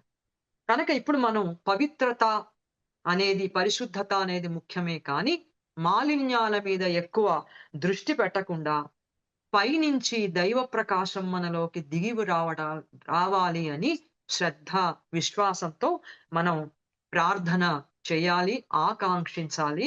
ఆస్పిరేషన్ అన్నారు. ఈ ఆకాంక్షకి ఎదురయ్యేటువంటి అనేక ప్రతిబంధకాలని రిజెక్ట్ చేయటం కూడా పూర్ణయోగంలో అత్యంత ముఖ్యం. నిరాకరించాలి. దైవం రావాలని ఆకాంక్షించాలి. దైవం రావడానికి ప్రతికూలించేటువంటి మనలో ఉన్న, విశ్వంలో ఉన్న శక్తులు ప్రయత్నిస్తే వాటన్నిటినీ, అన్ని సందర్భాలని, సంఘటనలని, అనుభవాలని, శక్తులని, వ్యతిరేకమైనటువంటి దైవ వ్యతిరేక శక్తులని కూడా నిరాకరించడానికి మనం ధైర్యంగా రిజెక్ట్ చేయటం అనేది చాలా ముఖ్యం. అందుకే పూర్ణయోగంలో 3 చాలా ముఖ్యమైనవి అని సింథసిస్ ఆఫ్ యోగాలో చెప్పారు. అది absolute courage, కలోజల్ faith and unflinching patience అన్నారు. అబ్సల్యూట్ కరేజ్ అన్నారు అంటే అసలు వెనక్కి తిరిగి చూడకుండా ఉండేటువంటి ధైర్యం కావాలి. తర్వాత బ్రహ్మాండమైన విశ్వాసం కావాలి. మొక్కవోనటువంటి సహనం కావాలి. సహనానికి అంతు లేదు. మనం దివ్య చైతన్య మానవులం అయ్యేదాకా సాధనగా జీవితాన్ని జీవించే సహనం కావాలి అన్నారు పూర్ణయోగ సాధకుడు. ఆస్పిరేషన్, రిజెక్షన్, సరెండర్, తర్వాత కలోజల్ faith, absolute courage, unflinching patience అని ఈ వీటన్నిటినీ కూడా తన జీవితంలో ఎదురయ్యే అనుభవాలలో వీటిని ఉపయోగిస్తూ పూర్ణయోగ సాధకుడు దైవ చైతన్యం వైపుగా పెరుగుతూ ఉంటాడు. ఇక మనలో ఉన్నటువంటి త్రిగుణాలు మనకి తెలుసు. తమోగుణం, రజోగుణం, సత్వగుణం. ఈ గుణాల నుంచి ఈ త్రిగుణాతీతులం కావటం అనేది మోక్ష సాధనం అని కూడా మనకు తెలుసు. సత్వగుణానికి చేరుకోవాలని ప్రాచీన సాంప్రదాయం. కానీ పూర్ణయోగంలో సత్వగుణాన్ని చేరుకున్నా కూడా సరిపోదు. అక్కడ భద్రత లేదు పూర్ణయోగ సాధకుడికి. ఎందుకంటే సత్వగుణం కూడా గుణాలలోదే కనుక అది అత్యున్నతమైన గుణమైనప్పటికీ కింద గుణాలు సత్వాన్ని ఎప్పుడెప్పుడు కింద పడేద్దామా అని పొంచి చూస్తూ ఏమాత్రం ఏమరపాటుగా సత్వగుణం ఉంటే ఆ క్షణంలో దాన్ని కింద పడేస్తుంది. ఈ అభద్రత ఉన్నది. ఇప్పుడు పూర్ణయోగ సాధకుడు ఏం చేయాలి? ఈ 3 గుణాలని కూడా పరివర్తన చేయాలి. పరివర్తన ఎందుకో మనకి తెలుసు. దైవం మనకిచ్చిన కర్మలని మనం నిర్వహించే ఉపకరణంగా మారటానికి, పరివర్తన కోసం మనకి త్రిగుణాలన్నిటినీ పరివర్తన చేయాలి. త్రిగుణాల యథార్థ స్థితి ఇదేనా? సత్వగుణం, రజోగుణం, తమోగుణం ఇవేనా యథార్థమైనటువంటి స్థితులు? కాదు. అది కూడా మనకి తెలుసు. సత్వగుణం యథార్థ స్థితి జ్యోతి, రజోగుణం యథార్థ స్థితి అసలు ఉన్నతమైనటువంటి చైతన్య స్థితిలో, రజోగుణం యథార్థ స్థితి తపస్సు, తమోగుణం యథార్థ స్థితి శమము. ఇవి అసలైనటువంటి యథార్థ స్థితులు. ఈ త్రిగుణాలు పరిణామంలో దైవ చైతన్యం కిందికొచ్చినప్పుడు ఏర్పడ్డటువంటి గుణాలు. అంటే యథార్థ స్థితికి ఇవి వికృత రూపాలు. వికృతం అంటే మారిపోవటం అని అర్థం. వికృతం అంటే అసహ్యంగా ఉండడం అని అర్థంగా. వికృతం అంటే ఉన్న స్థితికి వేరైనటువంటి స్థితిగా మారిపోతే వికృతము అని అర్థం. అందుకని అసలైన యథార్థ స్థితులు, జ్ఞాన స్థితులు పరిణామంలో మనకి కిందికి వచ్చేసరికి ఈ సత్వరజోతమో గుణాలుగా కింద స్థాయి చైతన్యంలో ఉండడం వల్ల ఈ మూడింటికి కూడా ఎప్పుడూ ఇవి ఘర్షణ పొందుతూ ఉంటాయి. వీటిలో సామరస్యం ఉండదు. సత్వానికి రజస్సుకి పడదు, రజస్సుకి తమస్సుకి పడదు, మరి సత్వానికి తమస్సుకి పడదు. ఒకదాంతో ఒకటి ఎప్పుడు ఘర్షణలో అసామరస్యంగా, అసమతౌల్యంగా, ఈక్వానిమిటీ లేకుండా ఎప్పుడు సంఘర్షించటం వలన మానవుడు ఎంత సంఘర్షణకి అజ్ఞానంలో కొట్టుమిట్టాడుతున్నాడనేది మనకి ప్రాచీన వేదాంతానుభవం మనకి చెప్పింది. ప్రాచీన వేదాంతానుభవంలో ఈ గుణాలన్నింటినీ దాటి గుణాలు లేనటువంటి ఒక నిర్గుణ స్థితికి, కర్మకలాపాలు లేని నిష్క్రియ స్థితికి చేరుకోవటం అనేది లక్ష్యంగా పెట్టుకుంది. దాని పేరే మోక్షం. మోక్షం పొందితే ఇక మనం పనులు చేయలేంగా. చైతన్యం వెళ్ళి మెర్జ్ అయిపోయింది. చైతన్యం వెళ్ళిపోయిన తర్వాత బాడీలో మిగతా భాగాలన్నీ కూడా అన్ని స్తంభించిపోయినాయి. ఏ పని చేయటానికి అవకాశం లేదు. కానీ దీని పేరు సమాధి, సమాధి స్థితి. శ్రీ అరవిందులు కూడా 1-2 చోట్ల సమాధి అనే మాట సింథసిస్ ఆఫ్ యోగాలో వాడారు. కానీ శ్రీ అరవిందుల సమాధి ఇటువంటి నిర్గుణ కర్మలు లేని నిష్క్రియ సమాధి కాదు. శ్రీ అరవిందుల యొక్క సమాధిలో మన గుణాలు, మన భాగాలన్నీ కూడా దైవ చైతన్యానికి మేల్కొని, దైవ చైతన్యాన్ని పొంది జాగృతంగా ఉంటాయి. ఇది మరొక కొత్త కొత్త విషయం, కొత్త అంశం, విప్లవాత్మకమైనటువంటి అంశం. సమాధి అంటే ఎక్కడ శరీరంలో చైతన్యమే ఉండదు, స్తంభించిపోతుంది ప్రకృతి అంతా. చైతన్యం మెర్జ్ అయిపోయింది. అది సమాధి అని మనకు తెలుసు. కానీ శ్రీ అరవిందులు జాగృత సమాధి. సమాధి అంటే ఉన్నత చైతన్యంతో మానవ చైతన్యం ఏకమైతే అది సమాధి. శ్రీ అరవిందుల యోగంలో ఉన్నత చైతన్యంతో మానవ చైతన్యం అన్ని భాగాలు చైతన్యం పొంది ఏకమవుతున్నాయి, జాగృతంగా ఉన్నాయి. ఇక్కడ పరివర్తన జరిగింది కాబట్టి ప్రకృతిలో జాగృతమైనవి అన్ని భాగాలు. జాగృతమైనవి గనక ఇది క్రియాశీలమైనటువంటి స్థితిలో ఉంది. క్రియాశీలమైనటువంటి స్థితి ఉంది గనక దైవం పని చేయటానికి ఇప్పుడు మనలో ఉన్నటువంటి గుణాలు సామరస్యంగా ఉన్నాయి. మనలో ఉన్నటువంటి అహంకారం పరివర్తన పొంది అది ఉపకరణంగా తయారవడానికి సిద్ధంగా ఉంది. మనకి ఇప్పుడు అహంకారం అడ్డంకేమీ కాదు. ప్రాణికం కూడా పరివర్తన పొందింది, వైటలు, అది అడ్డంగా లేదు.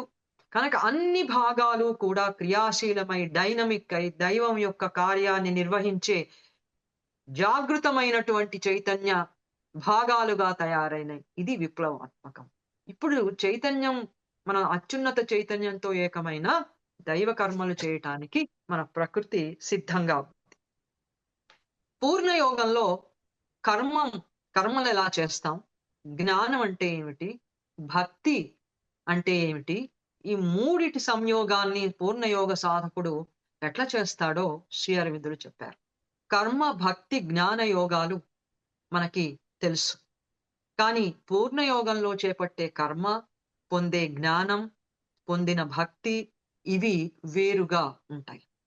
వేరుగా ఎందుకుంటాయి? వేరుగా ఎందుకుంటాయి అంటే వీటిని ఉపయోగించుకొని దైవానికి మనం సమర్పించుకొని ఆయన కర్మలు చేయటానికి తగిన విధమైన పాత్రలుగా మనం మారాలంటే కర్మ, భక్తి, జ్ఞానాల సంయోగం త్రివేణి సంగమంలాగా ఈ 3 మార్గాలు కూడా ఏకమైన స్థితి పూర్ణయోగం ద్వారా సాధ్యం. వేరువేరుగా ఉండవు పూర్ణయోగంలో. ఉదాహరణకి ఇప్పుడు ఎలా ఉంటుందో మనం చెప్పుకుందాం. పూర్ణయోగంలో కర్మ చేస్తాం. భగవద్గీతలో చెప్పినట్లుగా నిష్కామ కర్మతో ప్రారంభం చేస్తాం. నిష్కామ కర్మ అంటే ఫలితం కోరని కర్మ నిష్కామ కర్మ. ఏ కర్మనైనా ఏ పనినైనా చేపట్టొచ్చు, కానీ ఫలితాన్ని కోరం. రెండవది, నేను కర్తని అనే భావనని వదిలిపెట్టేస్తాం. పని నేను చేస్తున్నాను అనేది తొలగిపోయి, పని నాలో ఉన్న ప్రకృతి చేస్తోంది, నేను చైతన్యాన్ని సాక్షి మాత్రంగా జరిగేది చూస్తూ ఉంటాను. చూస్తూ ఉండడం అంటే పుల్లయ్య వేమవరం వెళ్ళాడు వచ్చాడు అన్నట్టుగా కాదు. తలుపులు జాగ్రత్తగా చూడరా అంటే యజమాని ఇంటికొచ్చేసరికి అంతా దోచుకుపోయారు. తలుపులన్నీ కూడా తీసిపెట్టున్నాయి. ఏం చేశావురా? తలుపులు జాగ్రత్తగా చూసుకోమన్నా గదా అంటే, చాలా జాగ్రత్తగా చూసుకున్నానండి. మా ఇంట్లో పెట్టాను. ఇదిగో తీసుకొస్తున్నాను. తీసుకొచ్చి అక్కడ పెట్టాడు. చూస్తూ ఉండడం అంటే ఇదా? అజ్ఞాన చైతన్యంలో ఉన్నప్పుడు చూస్తూ ఉండడం అంటే ఇట్లాగే అర్థమవుతుంది. కానీ ఆత్మ చూస్తూ ఉండడం సాక్షి మాత్రంగా అంటే, ప్రకృతి నుంచి విడివడి జ్ఞానంతో జరుగుతున్న కర్మకలాపాన్ని చూస్తూ, దాని మీద ఆ తరువాతి దశలో ఆధిపత్యం వహించే విధంగా ఉండేటువంటి అక్షర బ్రహ్మ అంటాం. మనం అక్షరుడు అన్నాడు కదా గీతలో. సాక్షి మాత్రంగా, ఉపద్రష్టగా, అనుమంతగా ఉండేటువంటి ఆత్మ చైతన్యం నేను అని చూస్తాం. ఇప్పుడు కర్మలు చేస్తున్నప్పుడు మనం నిష్కామ కర్మ, కర్మ నేను చేయడం లేదు అని మనం భావిస్తూ, పూర్ణయోగ సాధకుడు తన కర్మనంతటినీ కూడా అమ్మకి సమర్పిస్తాడు. దివ్య ప్రకృతికి సమర్పిస్తాడు. ఆమె ఇచ్ఛకి వదిలేస్తాడు. ఇది తేడా. ఇది మనకెక్కడా కూడా సాంప్రదాయ యోగంలో లేదుగా.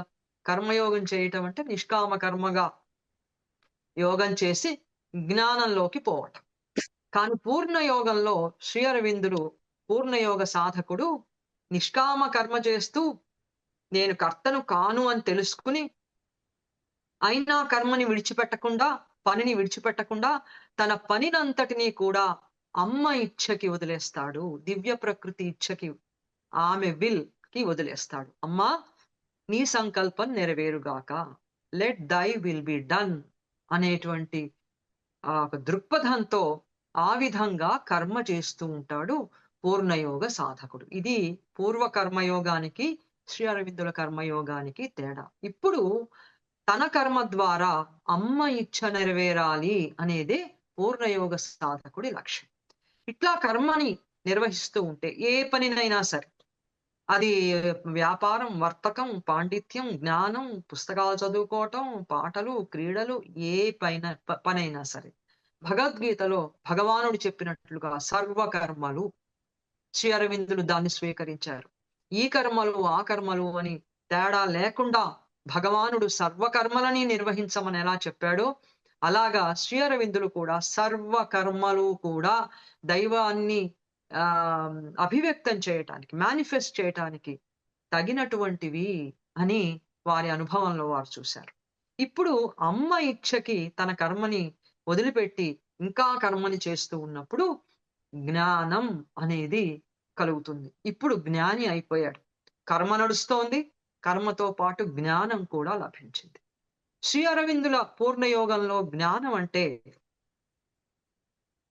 తనలో ఉన్నటువంటి ఆత్మ, వ్యక్తిలో ఉన్న ఆత్మ విశ్వంలో ఉండే సర్వజీవుల ఆత్మతో ఏకమై, విశ్వానికి అతీతంగా ఉన్నటువంటి సచ్చిదానందంతో కూడా ఏకమై, తనలో, విశ్వంలో, అతీతంలో ఉన్నటువంటి ఆత్మ అంతా ఒకే చైతన్యం అని సర్వంతో తన ఆత్మని ఏకం చేస్తే అది జ్ఞానం, పూర్ణయోగం.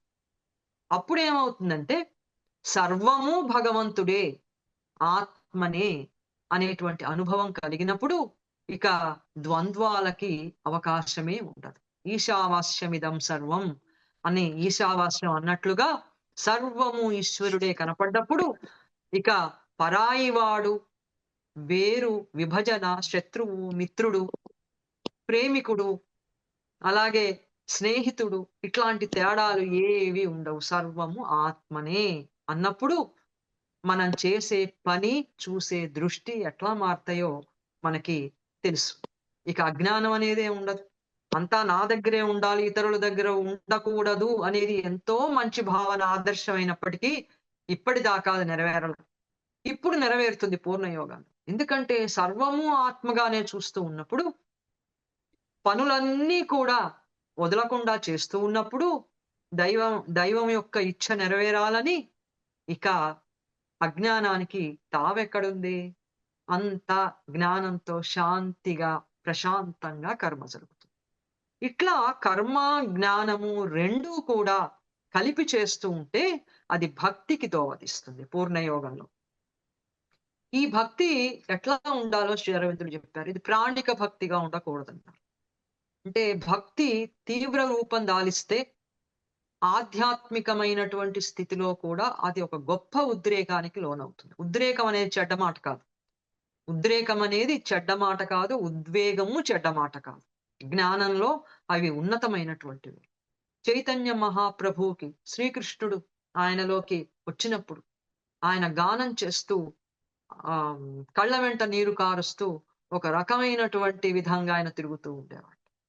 భక్తులంతా కూడా బాలవత్, పిశాచవత్ అలా ఉంటారు అని ఒక పోలిక చెప్పారు. ఎందుకు అట్లా ఉంటారు వాళ్ళు? అంటే వాళ్ళలో ఉండేటువంటి భాగాలన్నీ అత్యున్నత చైతన్యాన్ని పరిపూర్ణంగా బయటకి వ్యక్తీకరించే పరిపూర్ణ స్థితిలో లేవు కనుక, అత్యున్నత చైతన్యం వచ్చినప్పుడు మనసు, ఆధ్యాత్మిక మనసు మాత్రమే అది స్వీకరించడానికి అర్హత పొంది ఉంది గనక, ఇక మిగతా భాగాలన్నీ ఒక తీవ్రమైన ఉద్వేగానికి, ఉద్రేగానికి లోనై అస్తవ్యస్తంగా దైవాన్ని ప్రకటించినప్పుడు విపరీతమైనటువంటి కంటి వెంట నీరు కారటం, చూసేవారికి వీళ్ళు పిచ్చివాళ్ళ, ఉన్మాదుల, బాలుల, ఏమిటి అనేది అర్థం కాకుండా ఉండటం అలా జరుగుతుంది. ఇది ఉన్నతమైన, ఉత్తమమైన, నిజమైన, యథార్థమైన అనుభవమే అయినప్పటికీ కూడా ఇక్కడ భక్తి ప్రాణిక స్థితిలో ఉంది. ఇప్పుడు ఈ ప్రాణిక స్థితికి కాకుండా అంతరంగం లోపల అంతరాత్మకు చెందినటువంటి భక్తిగా ఇది మారాలి. ఈ భక్తి సాధన చేస్తున్నప్పుడు కర్మ చేస్తున్నాం, కర్మ జ్ఞానంతో చేస్తున్నాం, కర్మతో జ్ఞానం కలిసిపోయింది కాబట్టి అమ్మ ఇచ్చకి వదిలిపెట్టాం, సర్వంతోనూ ఏకమైపోయినాం. ఇప్పుడు అంతరాత్మలో ఉన్నటువంటి దైవాన్ని మనదిగా చేసుకోవటం, లోతైన అంతరాత్మకి చెందిన భక్తిగా ఉన్నప్పుడు అది సామరస్యంతో, సమతౌల్యంతో ఉంటుంది. అన్ని భాగాలు కూడా పరిపూర్ణంగా దైవాన్ని వ్యక్తం చేస్తాయి. ఒక భాగం ఉన్నత స్థితికి వెళ్ళి ఆనందిస్తుంటే మిగతా కింద భాగాలు వాటికి అంత అనుభవాన్ని పొందలేక అవి అస్తవ్యస్తంగా వ్యవహరించటం అనేటువంటి అసామరస్య స్థితి ఉండదు. ఇంకా అంతరాత్మలో ఉండేటువంటి భక్తి మానవ ఆధ్యాత్మికమైనటువంటి పరిణామం ఏ లక్ష్యం వైపుకు వెడుతోందో ఆ లక్ష్యానికి మనం తీసుకెడుతుంది. పరిణామ లక్ష్యం పరివర్తన కాబట్టి అస్తిత్వం యొక్క పరివర్తనకి వీలయ్యేటట్లుగా భక్తి కూడా భగవంతుని మీద శ్రద్ధతో అది అటువైపుగా పెడుతుంది. సర్వంలో అన్ని రూపాలలో భగవంతుని చూస్తుంది. భగవంతుని రూపాలన్నీ కూడా గ్రహించగలుగుతుంది. సర్వము భగవంతుని లీలగా చూస్తుంది. భగవద్లీల అనేది కూడా మనం పూర్వం విని ఉన్నాం. ఆ లీలలో భగవంతుడు ఎందుకు సృష్టించాడో ఏమిటో మనకి స్పష్టంగా తెలియదు. శ్రీ అరవిందుడు చెప్పినటువంటి భక్తుడు భగవంతుడిని ఈ ప్రపంచానికి అంతటినీ కూడా లీలగా నడుపుతున్నట్టుగా చూస్తాడు. అంటే లీల అంటే క్రీడ అని అర్థం. క్రీడ అంటే అది ఆనందంగా ఆయన నడుపుతున్నాడు, తెలిసి నడుపుతున్నాడు. భగవంతునికి విశ్వంగా ఆయన కింద స్థితికి రావటంలో, తిరిగి పరిణమించటంలో ఆయనకు ఒక లక్ష్యం ఉంది, ఒక పద్ధతి ఉంది, ఓ ప్రణాళిక ఉంది, ఒక కాలం ఉంది. ఇవన్నీ తెలిసి జరుగుతున్నటువంటి పరిణామం. అందుకని పరిణామం వెనక ఆత్మ చైతన్యం, ప్రకృతి శక్తి రెండూ ఉన్నాయి. కాబట్టి భగవంతుడి లీల ఇది ఆయనకి తెలిసి ఒక ప్రయోజనం కోసం ఒక ప్రణాళికాబద్ధంగా విశ్వం అంతా నడుస్తోంది. నేను కూడా అందుకే వచ్చాను, దైవాన్ని మేనిఫెస్ట్ చేయడానికి వచ్చాను అనేది భక్తుడికి తెలుస్తుంది. ఇప్పుడు కర్మ చేస్తున్నాడు. అమ్మ ఇచ్చకి వదిలిపెట్టినటువంటి కర్మ చేస్తున్నాడు. సర్వవ్యాపకమైనటువంటి ఆత్మతో ఏకమై కర్మ చేస్తున్నాడు. భగవంతుని యొక్క ప్రణాళిక లక్ష్యం తెలిసి కర్మ జ్ఞానం నడుస్తుంది. ఇప్పుడు ఈ 3 ఒకే మార్గంగా తయారవుతాయి పూర్ణయోగంలో. కర్మ, భక్తి, జ్ఞానాలు ఈ 3 కూడా త్రివేణి సంగమమైపోయి ఒకే మార్గంగా ఉండి పూర్ణయోగ సాధకుడు జీవితాన్ని చూస్తూ పనులు చేస్తూ ఉంటాడు. శ్రీ అరవిందులు అన్నారు, పూర్ణయోగ సాధకుడు ఒకేసారిగా కర్మ చేసేవాడు, జ్ఞాని, దైవాన్ని ప్రేమించే ప్రేమికుడు. ఆయన కృషికుడు, జ్ఞాని, దివ్య ప్రేమికుడు. దైవాన్ని ప్రేమిస్తూ కర్మ చేస్తాడు. దైవాన్ని ప్రేమించడం అంటే కేవలం ఆరాధన అర్చనలు మాత్రమే కాకుండా కర్మలో దైవాన్ని అభివ్యక్తం చేసే విధంగా ఈ కర్మ, భక్తి, జ్ఞానాలు 3 ఒకేసారిగా చేస్తూ ఉంటాడు. పూర్ణయోగంలో శ్రీ అరవిందులు ఒక ప్రత్యేకమైన సాధన ప్రక్రియ అంటూ ఆయన ఇవ్వల. ప్రతి యోగానికి ఓ ప్రక్రియ ఉంది. హఠయోగం ఇలా చేయాలి, రాజయోగం ఇట్లా చేయాలి, భక్తి అయితే ఇట్లా చేయాలి, ఇట్లా ఒక పద్ధతులు ఉన్నాయి. శ్రీ అరవిందుల పూర్ణయోగంలో ఒక జనరల్ గా కొన్ని పద్ధతులు చెప్పారు తప్ప ప్రత్యేకమైన ఈ పద్ధతే అందరూ పాటించాలని చెప్పాల. మరి అటు చెప్పకపోతే మనం సాధన ఎట్లా చేస్తాం అని అడుగుతాం. ఎందుకంటే మనకి ఆధ్యాత్మిక అనుభవంలో పద్ధతి అనేది ఒక క్రమశిక్షణాపూర్వకమైన పద్ధతి లేకుండా ఉండడం మనం చూడలేం. శ్రీ అరవిందుల యొక్క పూర్ణయోగంలో సాధారణమైనటువంటి క్రమశిక్షణా పద్ధతి ఉంది, కానీ ప్రత్యేకమైనటువంటి సాధన అనేది లేదు. ఎందుకు లేదు? ఎందుకు లేదంటే మన ప్రపంచం అనేకం. దైవం ఏకంగా ఉన్నవాడు అనేకమైనాడు. అనేక స్వభావాలుగా ఆయన అనేక అంతరాత్మలుగా, అనేక ప్రకృతులుగా ప్రపంచంలో ఆయన పనిచేస్తున్నాడు. మన ప్రకృతి, మన స్వభావం ఇంకొకళ్ళ స్వభావం ఒకటి కాదు. ఒకళ్ళకేమో చదువుకుంటూ ఉంటే దైవం వైపు పడతారు. ఒకళ్ళు పాడుకుంటూ ఉంటే త్యాగరాజస్వామి లాగా అట్లా దైవం వైపుకి వెళ్ళిపోతారు. ఒకళ్ళు ఆటలాడుతుంటే వెళ్ళిపోతారు. మనకేదో పురాణం చెప్తారు, వెంకటేశ్వర స్వామితో బావాజీ పాచికలాడాడు కథ. ఒకళ్ళు ఇంకొక కవిత్వం రాస్తుంటే ఆ కవిత్వం ద్వారా వెళ్ళిపోతారు. మహనీయులైనటువంటి కవులు ఉన్నారు. ఇట్లా ప్రపంచంలో ఎంతో వైవిధ్య భరితమైనటువంటి కర్మలు లేదా పనులు ఉన్నాయి. ఇన్ని పనులు ఎందుకు వచ్చాయంటే ఇన్ని రకాలైన అనేకమైనటువంటి స్వభావాలు ప్రపంచంలోకి వచ్చాయి గనక. అనేకమైనటువంటి ప్రకృతులు ఉన్నాయి కాబట్టి అనేకమైనటువంటి విధంగా ఆయన అభివ్యక్తం అవుతూ ఉన్నప్పుడు ఒక్కొక్క స్వభావానికి ఒక్కొక్క కర్మ రుచిస్తుంది. ఆ కర్మ చేయటం ద్వారా త్వరగా దైవం వైపుకు వెళ్ళిపోతాడు. అతని ప్రకృతి ఆ కర్మని ఎన్నుకోమని చెప్తుంది. ఒకళ్ళకి సేవ ఇష్టం, ఒకళ్ళకి జ్ఞానం ద్వారా పెడతారు. అందరూ సేవ చేయాలని లేదు, అందరూ చదవాలని లేదు, అందరూ ఒకటే చేయాలని లేదు. ఈ ఒకటే చేయకపోవటం అనేది స్వేచ్ఛ. కనుక పూర్ణయోగంలో అంతరాత్మకి, ప్రకృతికి స్వేచ్ఛ ఉంది. ఆ స్థితిలో, ఏ చైతన్య స్థితిలో ప్రకృతి, అంతరాత్మ ఉన్నాయో ఆ చైతన్యానికి నచ్చేటువంటి కర్మని ఎన్నుకుని కర్మ, భక్తి మార్గాలు, మళ్ళీ పూర్ణయోగ కర్మ, పూర్ణయోగ జ్ఞానం, పూర్ణయోగ భక్తుల ద్వారా ఈ యోగ సాధనంతా చేసుకోవాలి. కనుక పూర్ణయోగంలో అపరిమితమైనటువంటి స్వేచ్ఛ ప్రకృతికి, అంతరాత్మకి ఉండడం అది మహోన్నతమైనటువంటి విషయమే, కానీ ఇది అస్తవ్యస్తంగా ఉండేటువంటిది కాదు. పూర్ణయోగంలో ధ్యానం ఎక్కడ నిలపాలి అంటే హృదయంలో కానీ శిరస్సు పైన కానీ నిలపాలి అన్నారు శ్రీ అరవింద్. హృదయంలో ధ్యానం చేస్తే భక్తి ఉద్భవిస్తుంది. శిరస్సు పైన, సహస్రారం కంటే పైన, ఇది కూడా కొత్తది. సహస్రారంతో మనకి ఆఖరవుతుంది.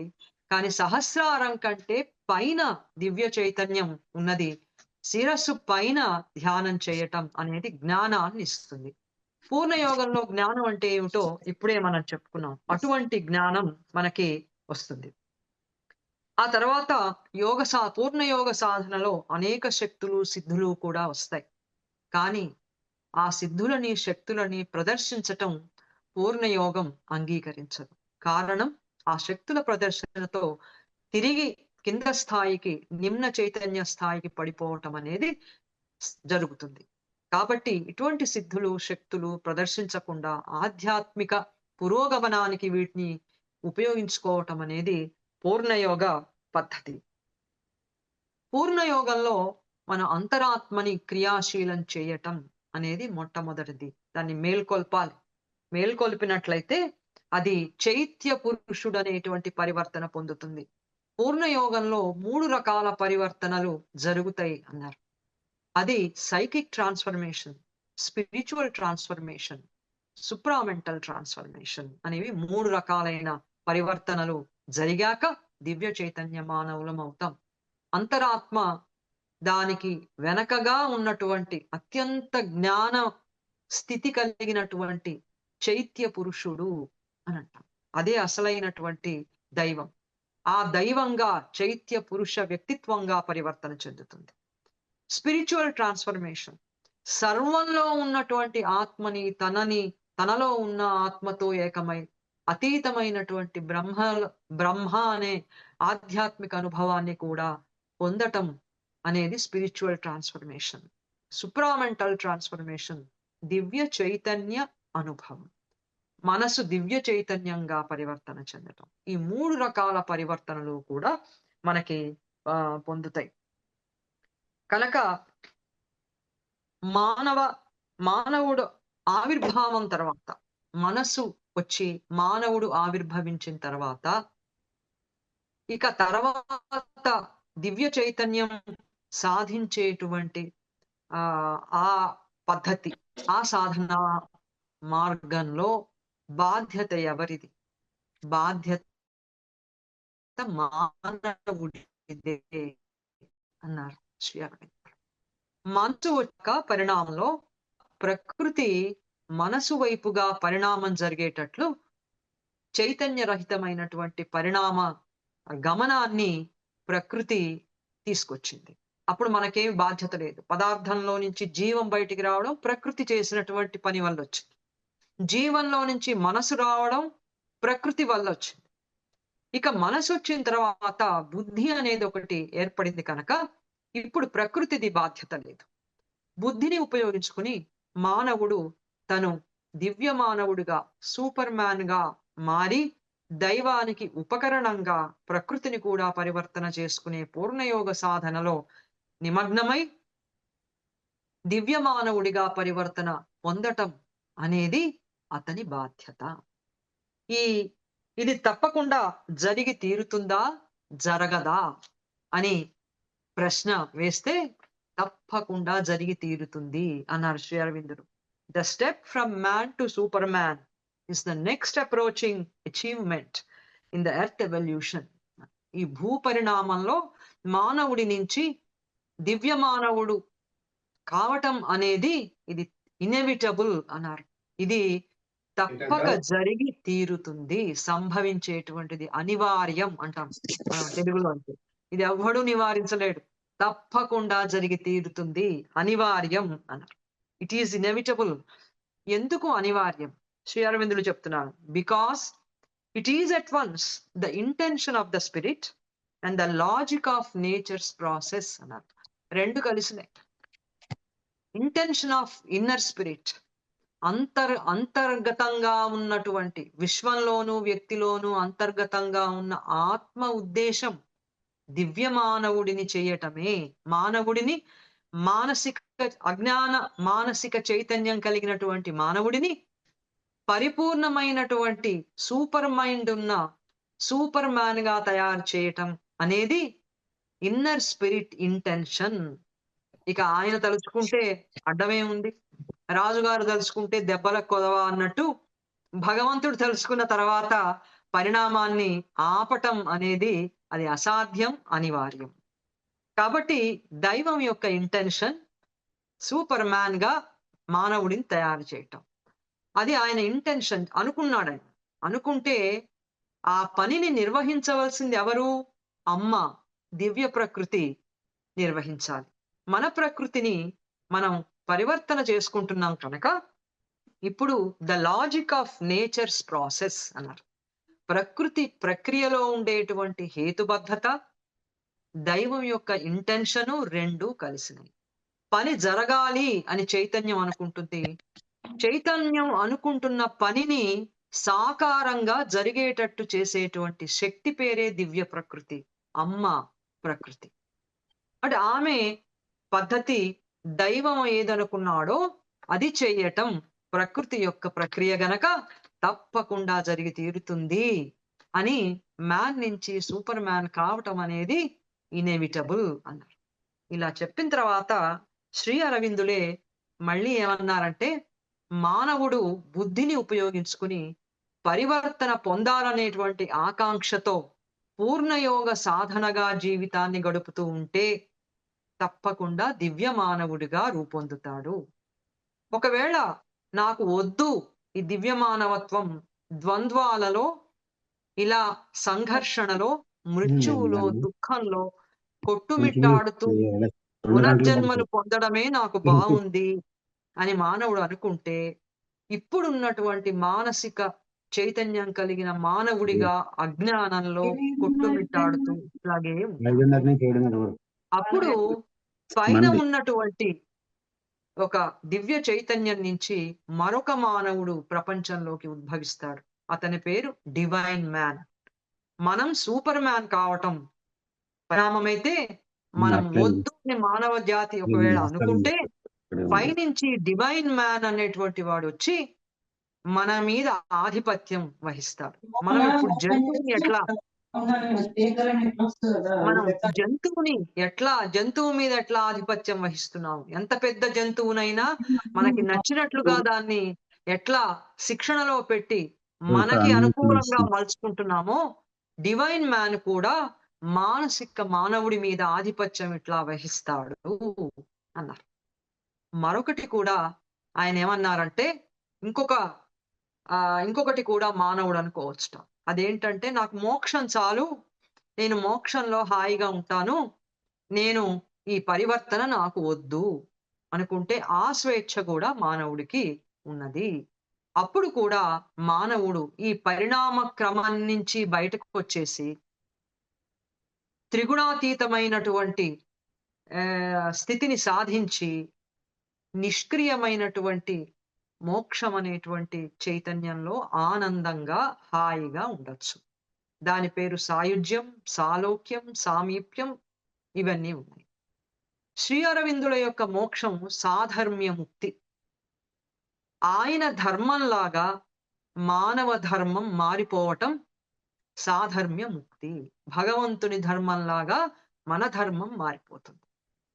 ఇది సాధర్మ్య ముక్తి శ్రీ అరవిందుల యొక్క పూర్ణయోగం వల్ల మనకి కలిగేటువంటిది. అందుకని మానవుడు ఇప్పుడు ఎక్కడ ఉన్నాడంటే 4 రహదారుల కూడలిలో మధ్యలో నిలబడి ఉన్నాడు. ఇప్పుడు బుద్ధిని ఉపయోగించుకుని తనే దివ్య మానవుడిగా తయారై దైవ చైతన్యానికి ఉపకరణంగా మారి దైవేచ్ఛని ప్రపంచంలో అభివ్యక్తం చేస్తూ ప్రపంచం యొక్క ద్వంద్వాల నుంచి విముక్తుడై సామరస్యంతో సత్య జ్ఞానానందాలతో కర్మలు చేసేటువంటి ప్రపంచంగా, ఆ ప్రపంచంలో ఉండే వ్యక్తిగా పరివర్తన పొందుతాడా అనేది ఒకటి, మోక్షంలోనే ఆనందిస్తూ ఉంటాడా అనేది ఒకటి, ఇప్పుడున్న అజ్ఞాన స్థితిలోనే ఉంటూ నాకేది వద్దు అనుకుంటాడా అదొకటి, మరొకటి నేను మారను అని భీష్మించుకుని కూర్చుంటే పైనుంచి కిందికి దిగి వచ్చేటువంటి దివ్య మానవుడి చేతిలో ఒక పరికరంగా ఉండిపోతాడా అనేది ఒకటి. ఇవన్నీ మానవుడు నిర్ణయించుకోవాల్సిందే. కానీ పరిణామం మాత్రం ఆగదు. ఎందుకంటే నెక్స్ట్ స్టెప్ అనేది సూపర్ మ్యాన్ ఆవిర్భవించటమే. ఉంటారు కొంతమంది, వాళ్ళు సాధన చేసి పురోగాములై, పయనీర్స్ అయి మిగతా ప్రపంచంని ప్రభావితం చేసేటువంటి వ్యక్తులు ఎక్కువైనప్పుడు తప్పకుండా పరిణామంలో దివ్య చైతన్య మానవుడు సూపర్ మ్యాన్ తప్పక ఉద్భవించి తీరుతాడు. ఇది మాత్రం ఎవరు ఆపలేరు. ఇది మాత్రం జరుగుతుంది. వద్దన్న వాళ్ళు ఇట్లా అట్లా ఎలాగైనా వెళ్ళొచ్చు. కాబట్టి పూర్ణయోగం మానవుడు దివ్య చైతన్యం కలిగిన పరిపూర్ణ మానవుడిగా, మానవుడి ప్రకృతి దివ్య ప్రకృతిగా, అతనిలో ఉండే అహంకారం దైవాన్ని రానిచ్చేటువంటి ఒక ఉత్తమమైనటువంటి అంశంగా, అతనిలోని గుణాలు జ్యోతి, తపస్సు, శమం అనేటువంటి సామరస్యపూరితమైనటువంటి గుణాలుగా మారిపోతే మనలో ఉన్నటువంటి ఈ ఇన్స్ట్రుమెంట్స్ ఆత్మకి విరోధం కానే కావు.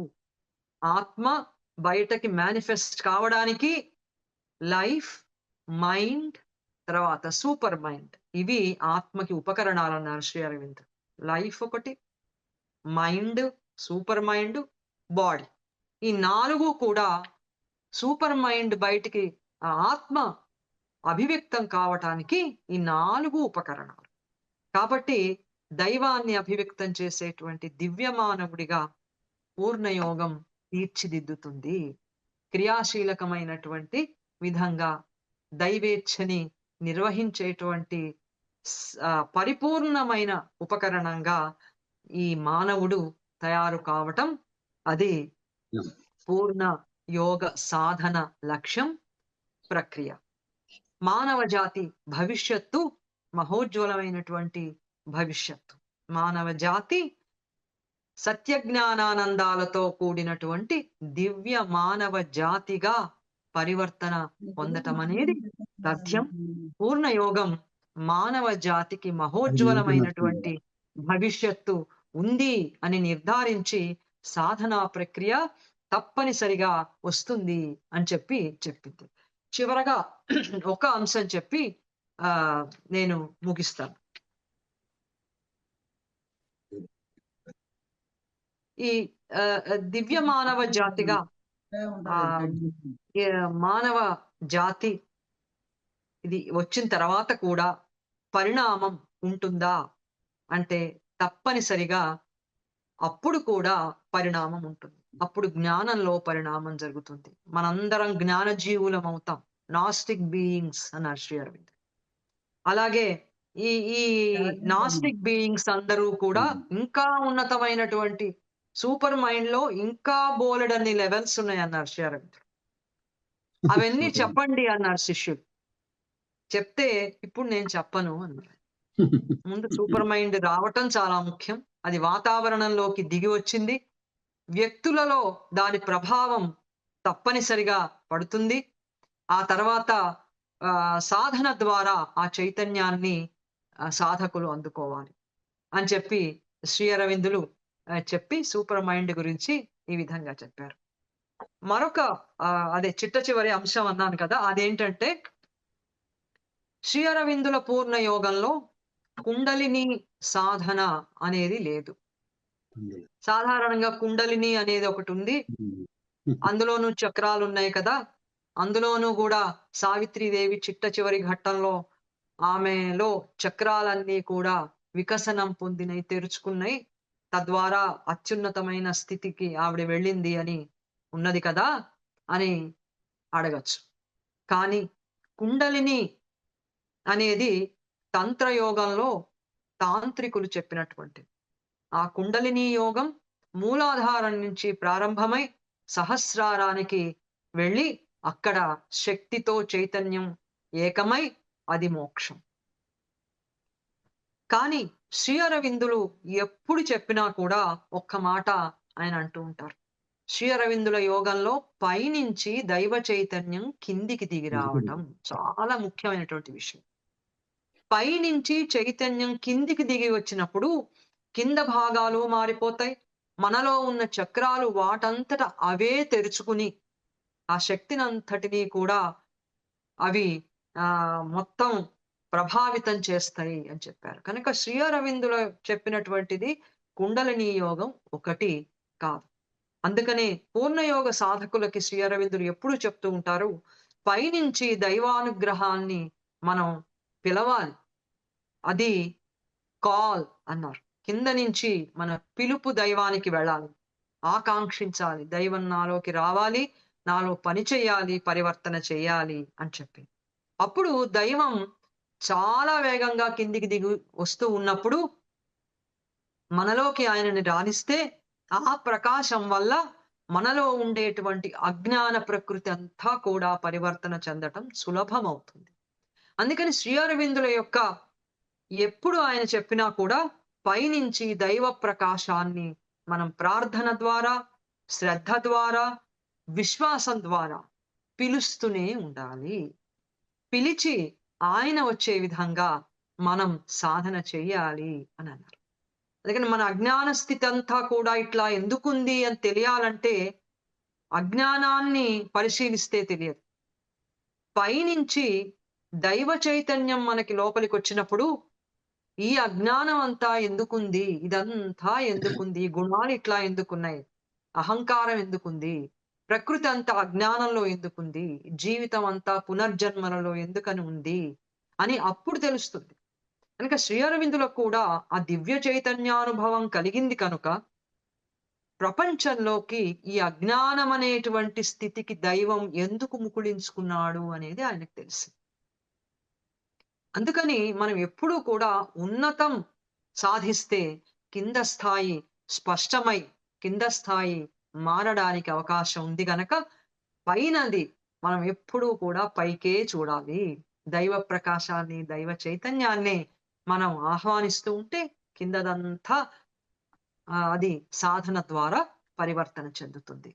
ఇది శ్రీ అరవిందుల యొక్క యోగంలో, పూర్ణ యోగంలో అత్యున్నతమైనటువంటి అంశం. సమర్పణతో ప్రారంభం చేస్తాం. ఇలా పూర్ణ యోగం శ్రీ అరవిందుల యొక్క దివ్య దర్శనాన్ని, ఆయన విజన్ ని మేనిఫెస్ట్ చేసేటువంటి ప్రక్రియ. ఇది జీవితాన్ని వదిలిపెట్టకుండా జీవితంలో రోజువారీ మనం చేసేటువంటి పనుల ద్వారా ఆ పనులన్నీ కర్మభక్తి జ్ఞానాలుగా చేస్తూ ఉంటే ఆల్ లైఫ్ ఈజ్ యోగా అవుతుంది. అప్పుడు అవుతుంది all life is yoga. All life is yoga అనే విధంగా మనం జీవితాన్ని జీవించటం ప్రారంభం చేస్తే మనం పరివర్తన పొంది దైవ ఉపకరణాలుగా తయారవుతాం. దీనికోసం పూర్ణయోగం ఉన్నది. మానవ జాతి భవిష్యత్తు పూర్ణయోగం మీద ఆధారపడి ఉంది. అందుకని మానవుడు ఈ సాధనని తప్పనిసరిగా చేయటం అనేది అతని ఆధ్యాత్మిక బాధ్యత. ఇది మానవ జాతి భవిష్యత్తు. వచ్చే ప్రసంగంలో వ్యక్తి సాధన ఏ విధంగా చేయాలి, మానవ జాతి భవిష్యత్తు తెలిసింది. ఇప్పుడు వ్యక్తి తన జీవితంలో ఎట్లా సాధన చేయాలి అనేది ఆ అంశాలు మనం ఆ రోజున చూద్దాం. అందరికీ ఇంతసేపు మీరు విన్నందుకు మీ అందరికీ ధన్యవాదాలు. ఏదైనా అంశం ఉంటే అడగచ్చు.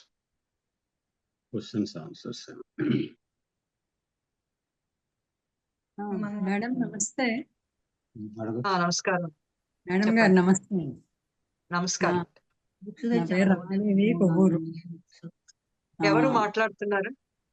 నా పేరు రమాదేవి, కొవ్వూరు నుంచి. చెప్పండి.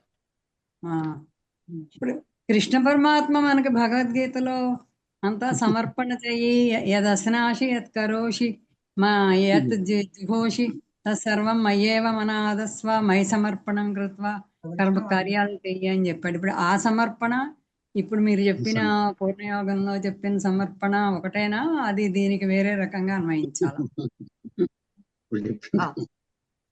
మంచి ప్రశ్న. సమర్పణ అనేది అక్కడ కర్మ భక్తి జ్ఞాన యోగాల తర్వాత అర్జునుడిలో వచ్చిన మార్పు. శ్రీ అరవిందుల యోగంలో సమర్పణ మనం సాధన ప్రారంభిస్తూనే దైవ చైతన్యం మనలో అనుభవాల ద్వారా పరివర్తన చేయటానికి అనుమతించే సమర్పణ. శ్రీ అరవిందుల యోగంలో ఆ సాధనలో సమర్పణ అనేది మొదట. భగవద్గీతలో సమర్పణ 3 కర్మభక్తి జ్ఞానాల యొక్క బోధ తర్వాత అర్జునుడిలో వచ్చినటువంటి ఆ మార్పు. ఇంకొక ప్రశ్న, ఇంకొక సందేహం. ఇప్పుడు తప్పకుండా. మనకి ఆధ్యాత్మిక సాధనకి సహజంగా 4 మార్గాలు చెప్తారు.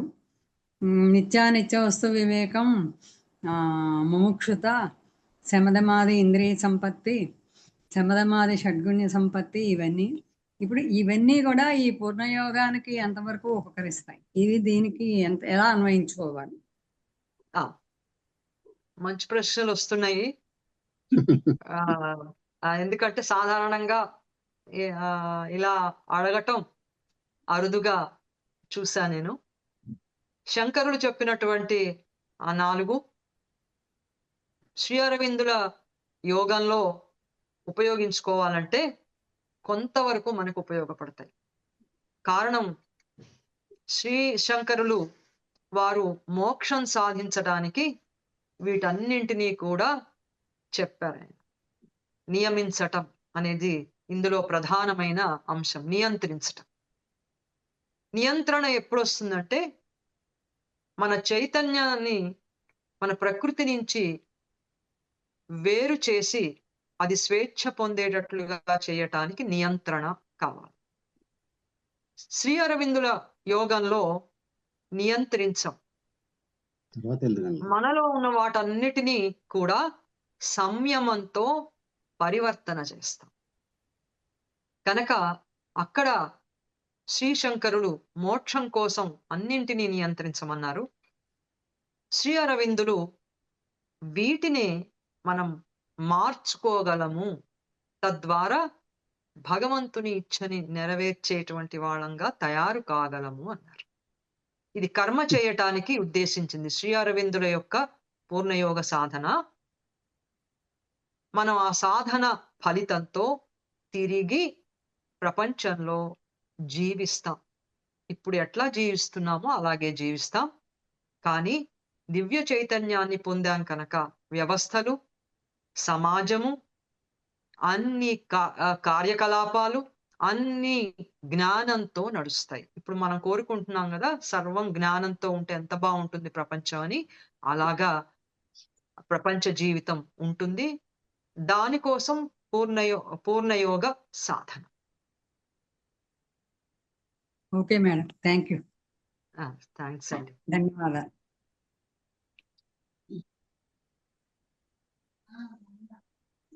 చాలా బాగుంది వివరణ. అది సంతోషం అండి. మీరు కూడా అన్ని తెలిసిన వాళ్ళు కనుక వింటున్న వాళ్ళు సాధక మిత్రులు కాబట్టి పరస్పరం బోధయంతం పరస్పరం అన్న భగవానుడి వాక్యాన్ని మనం పరమానందంగా ఒకళ్ళతో ఒకళ్ళని చర్చించుకున్నాం. ధన్యవాదాలు. అదే అంటే ఇప్పుడు దాకా మీరు చెప్పిన దాన్ని బట్టి ఆ శంకరులు చెప్పింది కూడా వ్యక్తిగతమైన సాధన వరకే అనే అనుకోవచ్చా? సమాజానికి ఆ నియమనం దానివల్ల సమాజానికి ఏమిటి అని అర్థం చేసుకోవచ్చా? శ్రీశంకరుడు చెప్పింది వ్యక్తి మోక్షం అనేటువంటి స్వేచ్ఛని పొందటానికి కావలసిన సహాయకాలు కానీ అవన్నీ ఆయన చెప్పారు. వ్యక్తికి సంబంధించింది మాత్రమే. ప్రపంచానికి మోక్షం ఏమిటో ఇంతవరకు ఏ యోగి కూడా చెప్పలేదు. ఎందుకు చెప్పలేదంటే వారి లక్ష్యం, వారి దృష్టి వ్యక్తి మోక్షం. శ్రీ అరవిందుల యొక్క దృష్టి ప్రపంచాన్ని దుఃఖాన్నించి, మృత్యువు నుంచి స్వేచ్ఛ ఇచ్చి ప్రపంచమంతా కూడా ఎవరు వచ్చినా ఎవరున్నా లేకపోయినా ప్రపంచం నడుస్తూనే ఉంటుంది, ఎప్పటికీ నడుస్తుంది. ఒక సృష్టి అయిపోయి ఇంకొక సృష్టి రావచ్చేమో గాని సృష్టి అనేది లేకుండా ఉండదు. కాబట్టి ప్రపంచ జీవితం ఎప్పటికీ ఉంటుంది కనుక, ప్రపంచ జీవితం అంటే పనులు కాబట్టి, ఇవి దైవ చైతన్యంతో జరిగితే ప్రపంచానికి మోక్షం వచ్చినట్లు. కనుక ప్రపంచానికి మోక్షం అనేది శ్రీ అరవిందులు మాత్రమే వారు ఈ పూర్ణయోగ సాధనని ఇచ్చి అజ్ఞానం నుంచి విముక్తి చేసి కర్మలు కొనసాగచ్చు అని చెప్పారు. భూజీవిత ఆధ్యాత్మిక పరిణామం అనేది ఎప్పుడూ జరుగుతూనే ఉంటుంది. వెనకటిది తక్కువ కాదు, తర్వాత వచ్చేది వెనకటి దానికి అది కొనసాగింపు అవుతుంది, ఇంకా ముందుకు తీసుకువెడుతుంది. అది గతానికి గౌరవమే కానీ, గత ఆధ్యాత్మిక అనుభవానికి గౌరవమే కానీ గొప్పతనం ఆపాదించడమే తప్ప ఎప్పుడూ కూడా గత ఆధ్యాత్మిక అనుభవం తక్కువది అనేది అది కాదు. అలాగే ఇప్పుడు మనం పొందుతున్నటువంటి ఆ కొత్త ఉన్నతమైనటువంటి అనుభవం ఇది కూడా అత్యంత విలువైనది. పరిణామంలో ఇది కొనసాగుతూనే ఉంటుంది. అమ్మ, నాకు ఒక 2 పాయింట్స్ చెప్దాం అనుకుంటున్నాను మీరు చెప్పిన చెప్పండి. దాని గురించి. సో మీ పేరు అండి? నేనే అమ్మా, రోహిత్ని. ఓకే, నమస్తే. చెప్పండి. మీరు ఈరోజు చెప్పిన దాంట్లో ఒక పార్ట్ ఆఫ్ ఇట్ సమ్మరైజ్ చేస్తే, మనం అందరం కలిసి పూర్ణయోగ సాధన చేసి ఆ చైతన్యాన్ని అనుభవిస్తూ ఎక్స్పీరియన్స్ చేస్తూ లోవర్ నేచర్ ని ట్రాన్స్ఫార్మ్ చేస్తూ ఆ దివ్యత్వం వైపు వెళ్ళాలి అని, మనం వెళ్ళినా వెళ్ళకపోయినా ఏదో ఒక రోజు దివ్య మానవుడు వచ్చి ఆధిపత్యం చేస్తాడు అన్నది దానికి సైంటిఫిక్ ప్యారలల్స్ కూడా ఉన్నాయి. ఉదాహరణకి రిచర్డ్ డాకిన్స్ అని చెప్పి ఒక evolutionary biologist, very eminent. So ఆయన ఒక ఎగ్జాంపుల్ చెప్తారనమాట, ఇవల్యూషన్ ఎలా జరిగింది సోఫార్ నేచర్ లో అని. ఆయన ఇచ్చే ఎగ్జాంపుల్స్ లో పీక్స్ అని చెప్పేసి ఉన్నారు. మనం ఎలా ఇమాజిన్ చేసుకోవచ్చు అంటే, చిన్న చిన్న శిఖరాలు, కొన్ని పెద్దవి, ఆ పైన అత్యున్నతమైనటువంటి శిఖరం. సో ప్రైమార్డియల్ గా ఉన్నటువంటి టైమ్స్ లో చాలా యానిమల్స్, లైఫ్ ఫార్మ్స్, ఇవన్నీ కూడా ఇవల్యూషన్ పోతూ పోతూ చేస్తూ జరుగుతూ పరిణామం జరుగుతూ కొన్ని సెగ్మెంట్స్ ఆఫ్ ఆ లైఫ్ ఒక రెజొనెన్స్ పొందాయి. ఒక రకంగా రెజొనెన్స్ పొందినవి చెట్లైనాయి, ఇంకొక రకంగా రెజొనెన్స్ పొందినవి ఒక రకమైన యానిమల్స్ అయినాయి, ఇంకొక రకంగా పొందినవి స్పంజెస్ అయినాయి, ఇంకొక రకంగా పొందినవి బర్డ్స్ అయినాయి. వాటికి చుట్టుపక్కల ఉన్నటువంటి ప్రకృతితో రెజొనెన్స్ పొంది ఇంకా అక్కడ ఎవల్యూషన్ ఆగిపోయింది. ఆ పీక్ రీచ్ అయినాయి, చిన్న పీక్స్ రీచ్ అయినాయి. పీక్స్ ఏదైతే రీచ్ కాకుండా స్ట్రగుల్ అవుతూ ముందుకు పోయింది, దానికి మైండ్ వచ్చి అది ఇంకా అత్యున్నతమైన స్థానం ఉంది. లాస్ట్ ఆ శిఖరం, ఆ ఫైనల్ పీక్ ఏదైతే ఉందో అది హ్యూమన్స్ రీచ్ అయ్యారని రిచర్డ్ డాకిన్స్ చెప్తారు. మీరు చెప్పిన దాంట్లో అది ఫైనల్ గా ఇంకా చాలా ఉంది అనేది అది కవర్ చేయాలి రిచర్డ్ డాకిన్స్. అది కాంటెక్స్ట్ అంతా డిఫరెంట్ కాబట్టి అది ఫైనల్ గా హ్యూమన్స్ రీచ్ అయ్యారు అని పెట్టారు. బట్ దాని తర్వాత కూడా వేరే ఉంది. మనము మీరు చెప్పిన దాని ప్రకారము ఈ స్ట్రగుల్ పొందుతూ పొందుతూ పొందుతూ ఉండాలి తప్ప ఒక రెజొనెన్స్ మనకు రాకూడదు. ఆ రెజొనెన్స్ లో మనం ఉందామని అనుకోకూడదు. అందుకు చెయ్యాలి పూర్ణయోగ సాధన అని నాకు అనిపించింది. ఎందుకంటే ఆ రెజొనెన్స్ పొందామంటే కనుక ఇప్పుడు ఉన్నటువంటి పరిస్థితులకు పొంది, ఎవరైతే పొందలేదో, a sections of life or humans or whatever they may be పొందలేదో వాళ్ళు అది ఎక్స్పీరియన్స్ చేస్తుంటారు. వాళ్ళ ముందు మనం డిమినిష్ అయిపోయి ఉంటాం. మనం కావాలని అవ్వము, వాళ్ళు కావాలనేది ఆధిపత్యం చేయాలని అవ్వరు. కానీ అది ఇన్ఎవిటబుల్ గా అయిపోతుంది అంతే. వాళ్ళు పైన ఉంటారు మనకంటే. అనుకోకుండా ఆ గ్రేడియంట్ పోతుంది, ఒక రోజు స్టెప్ అయిపోతుంది. అది మిచియో కాకు అని ఇంకొక సైంటిస్ట్ ఉంటారు, ఆయన కూడా ఇంకొక ఎగ్జాంపుల్ ఇస్తారు. ఎవరైతే మనకంటే ఈ హ్యూమన్ లైఫ్ కంటే, హ్యూమన్ మైండ్ కంటే చాలా అడ్వాన్స్డ్ స్టేట్ లో ఉన్నటువంటి ఏలియన్స్ ఒకవేళ ఉండుంటే, వాళ్ళు మనతో కంపేర్ చేస్తే ఎలా ఉంటుంది వాళ్ళ పని అంటే, హ్యూమన్ బీయింగ్స్ ఒక 10 లేన్ సూపర్ హైవే కడుతున్నారు అడవి మధ్యలో. వాళ్ళకు ఒక ఐడియా ఉంది, వాళ్ళకు ఒక ఉద్దేశం ఉంది, ఒక గోల్ ఉంది. ఆ సూపర్ హైవే కట్టే దారిలో ఒక యాంట్ హిల్ ఉంది, ఒక చీమల పుట్ట ఉంది. చీమల పుట్టని డిస్ట్రాయ్ చేయాలనో, ఆ చీమల పుట్ట మన దగ్గర ఉన్న పుట్ట రక్షకత్వం మనం కట్టట్లేదు. అది మన ఒక ఉత్తమమైనటువంటిది, ఏదో ఉన్నతమైన గోల్ కోసం కడుతున్నారు, దాంట్లో ఆ పుట్ట పోతుంది, ఆ చీమల పుట్ట పోతుంది. పుట్ట తీసేయాలని కట్టట్ల 10 లేన్ సూపర్ హైవే. ట్రాన్స్పోర్టేషన్ కోసము, లాజిస్టిక్స్ కోసము, ఇంటర్నేషనల్ ట్రేడ్ కోసము ఇవన్నీ చీమలకు అర్థం కావు.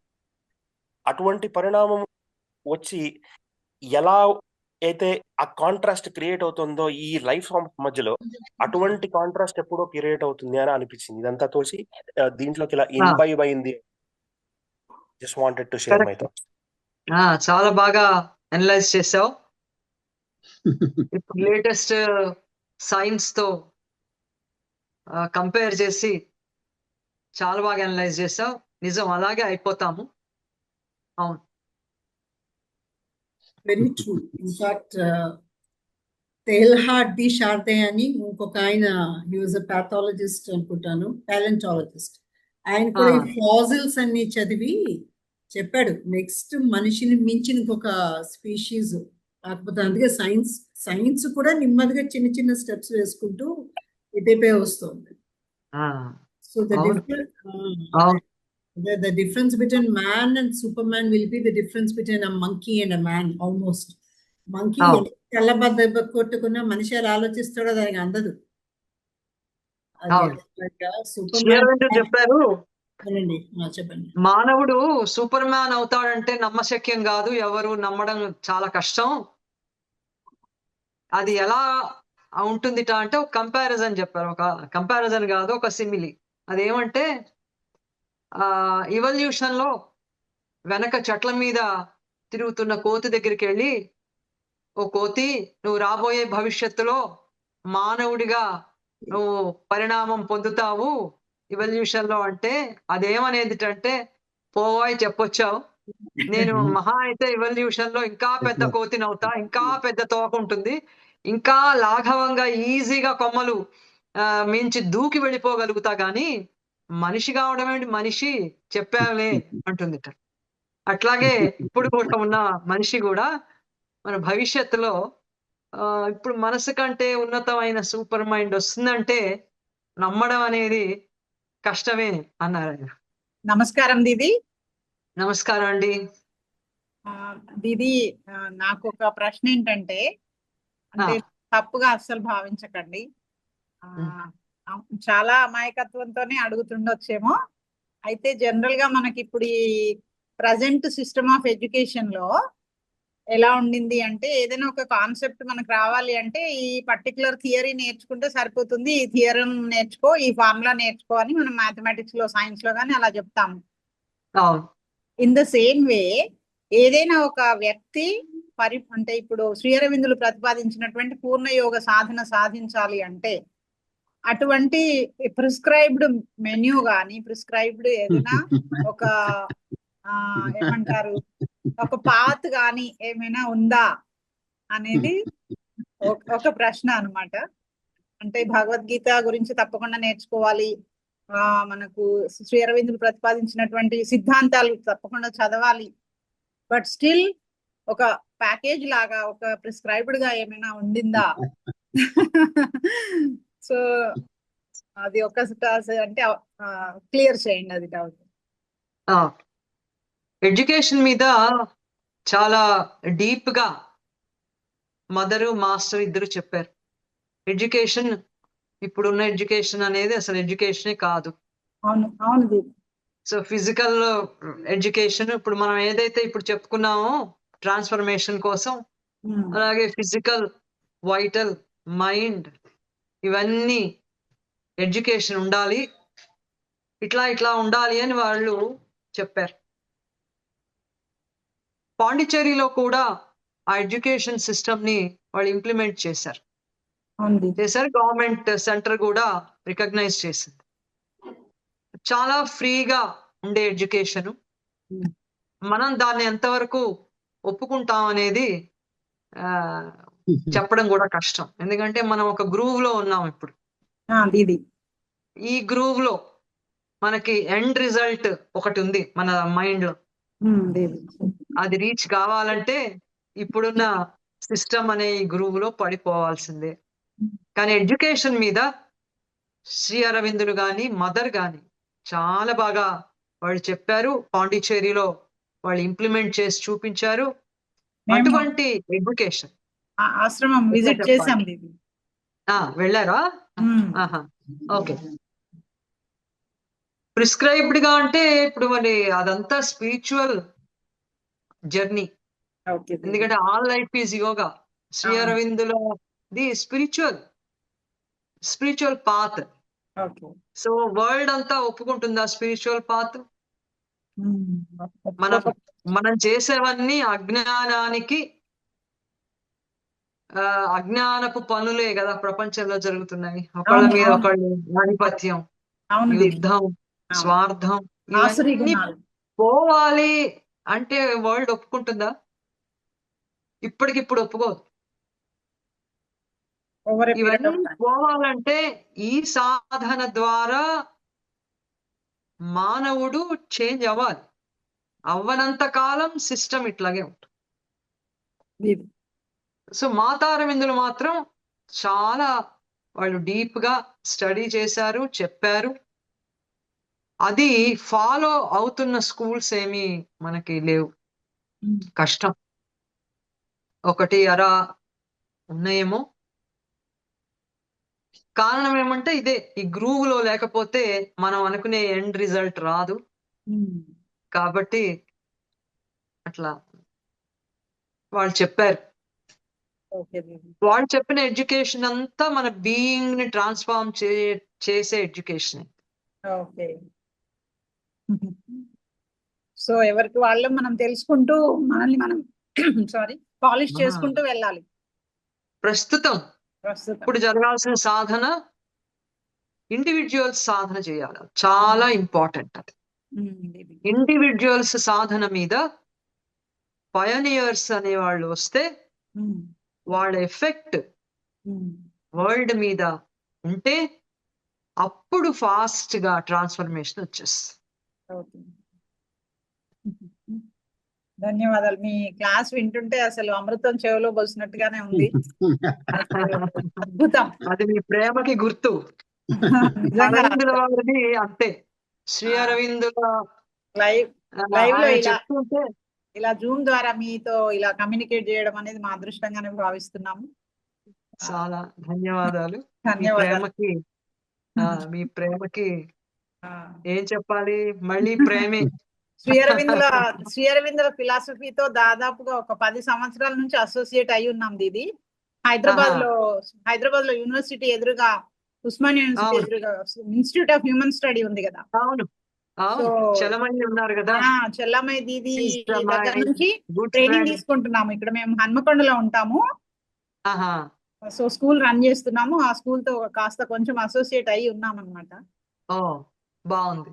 అప్పుడప్పుడు కలుస్తూ ఉంటాం చెల్లమ్మాయి దీదితో.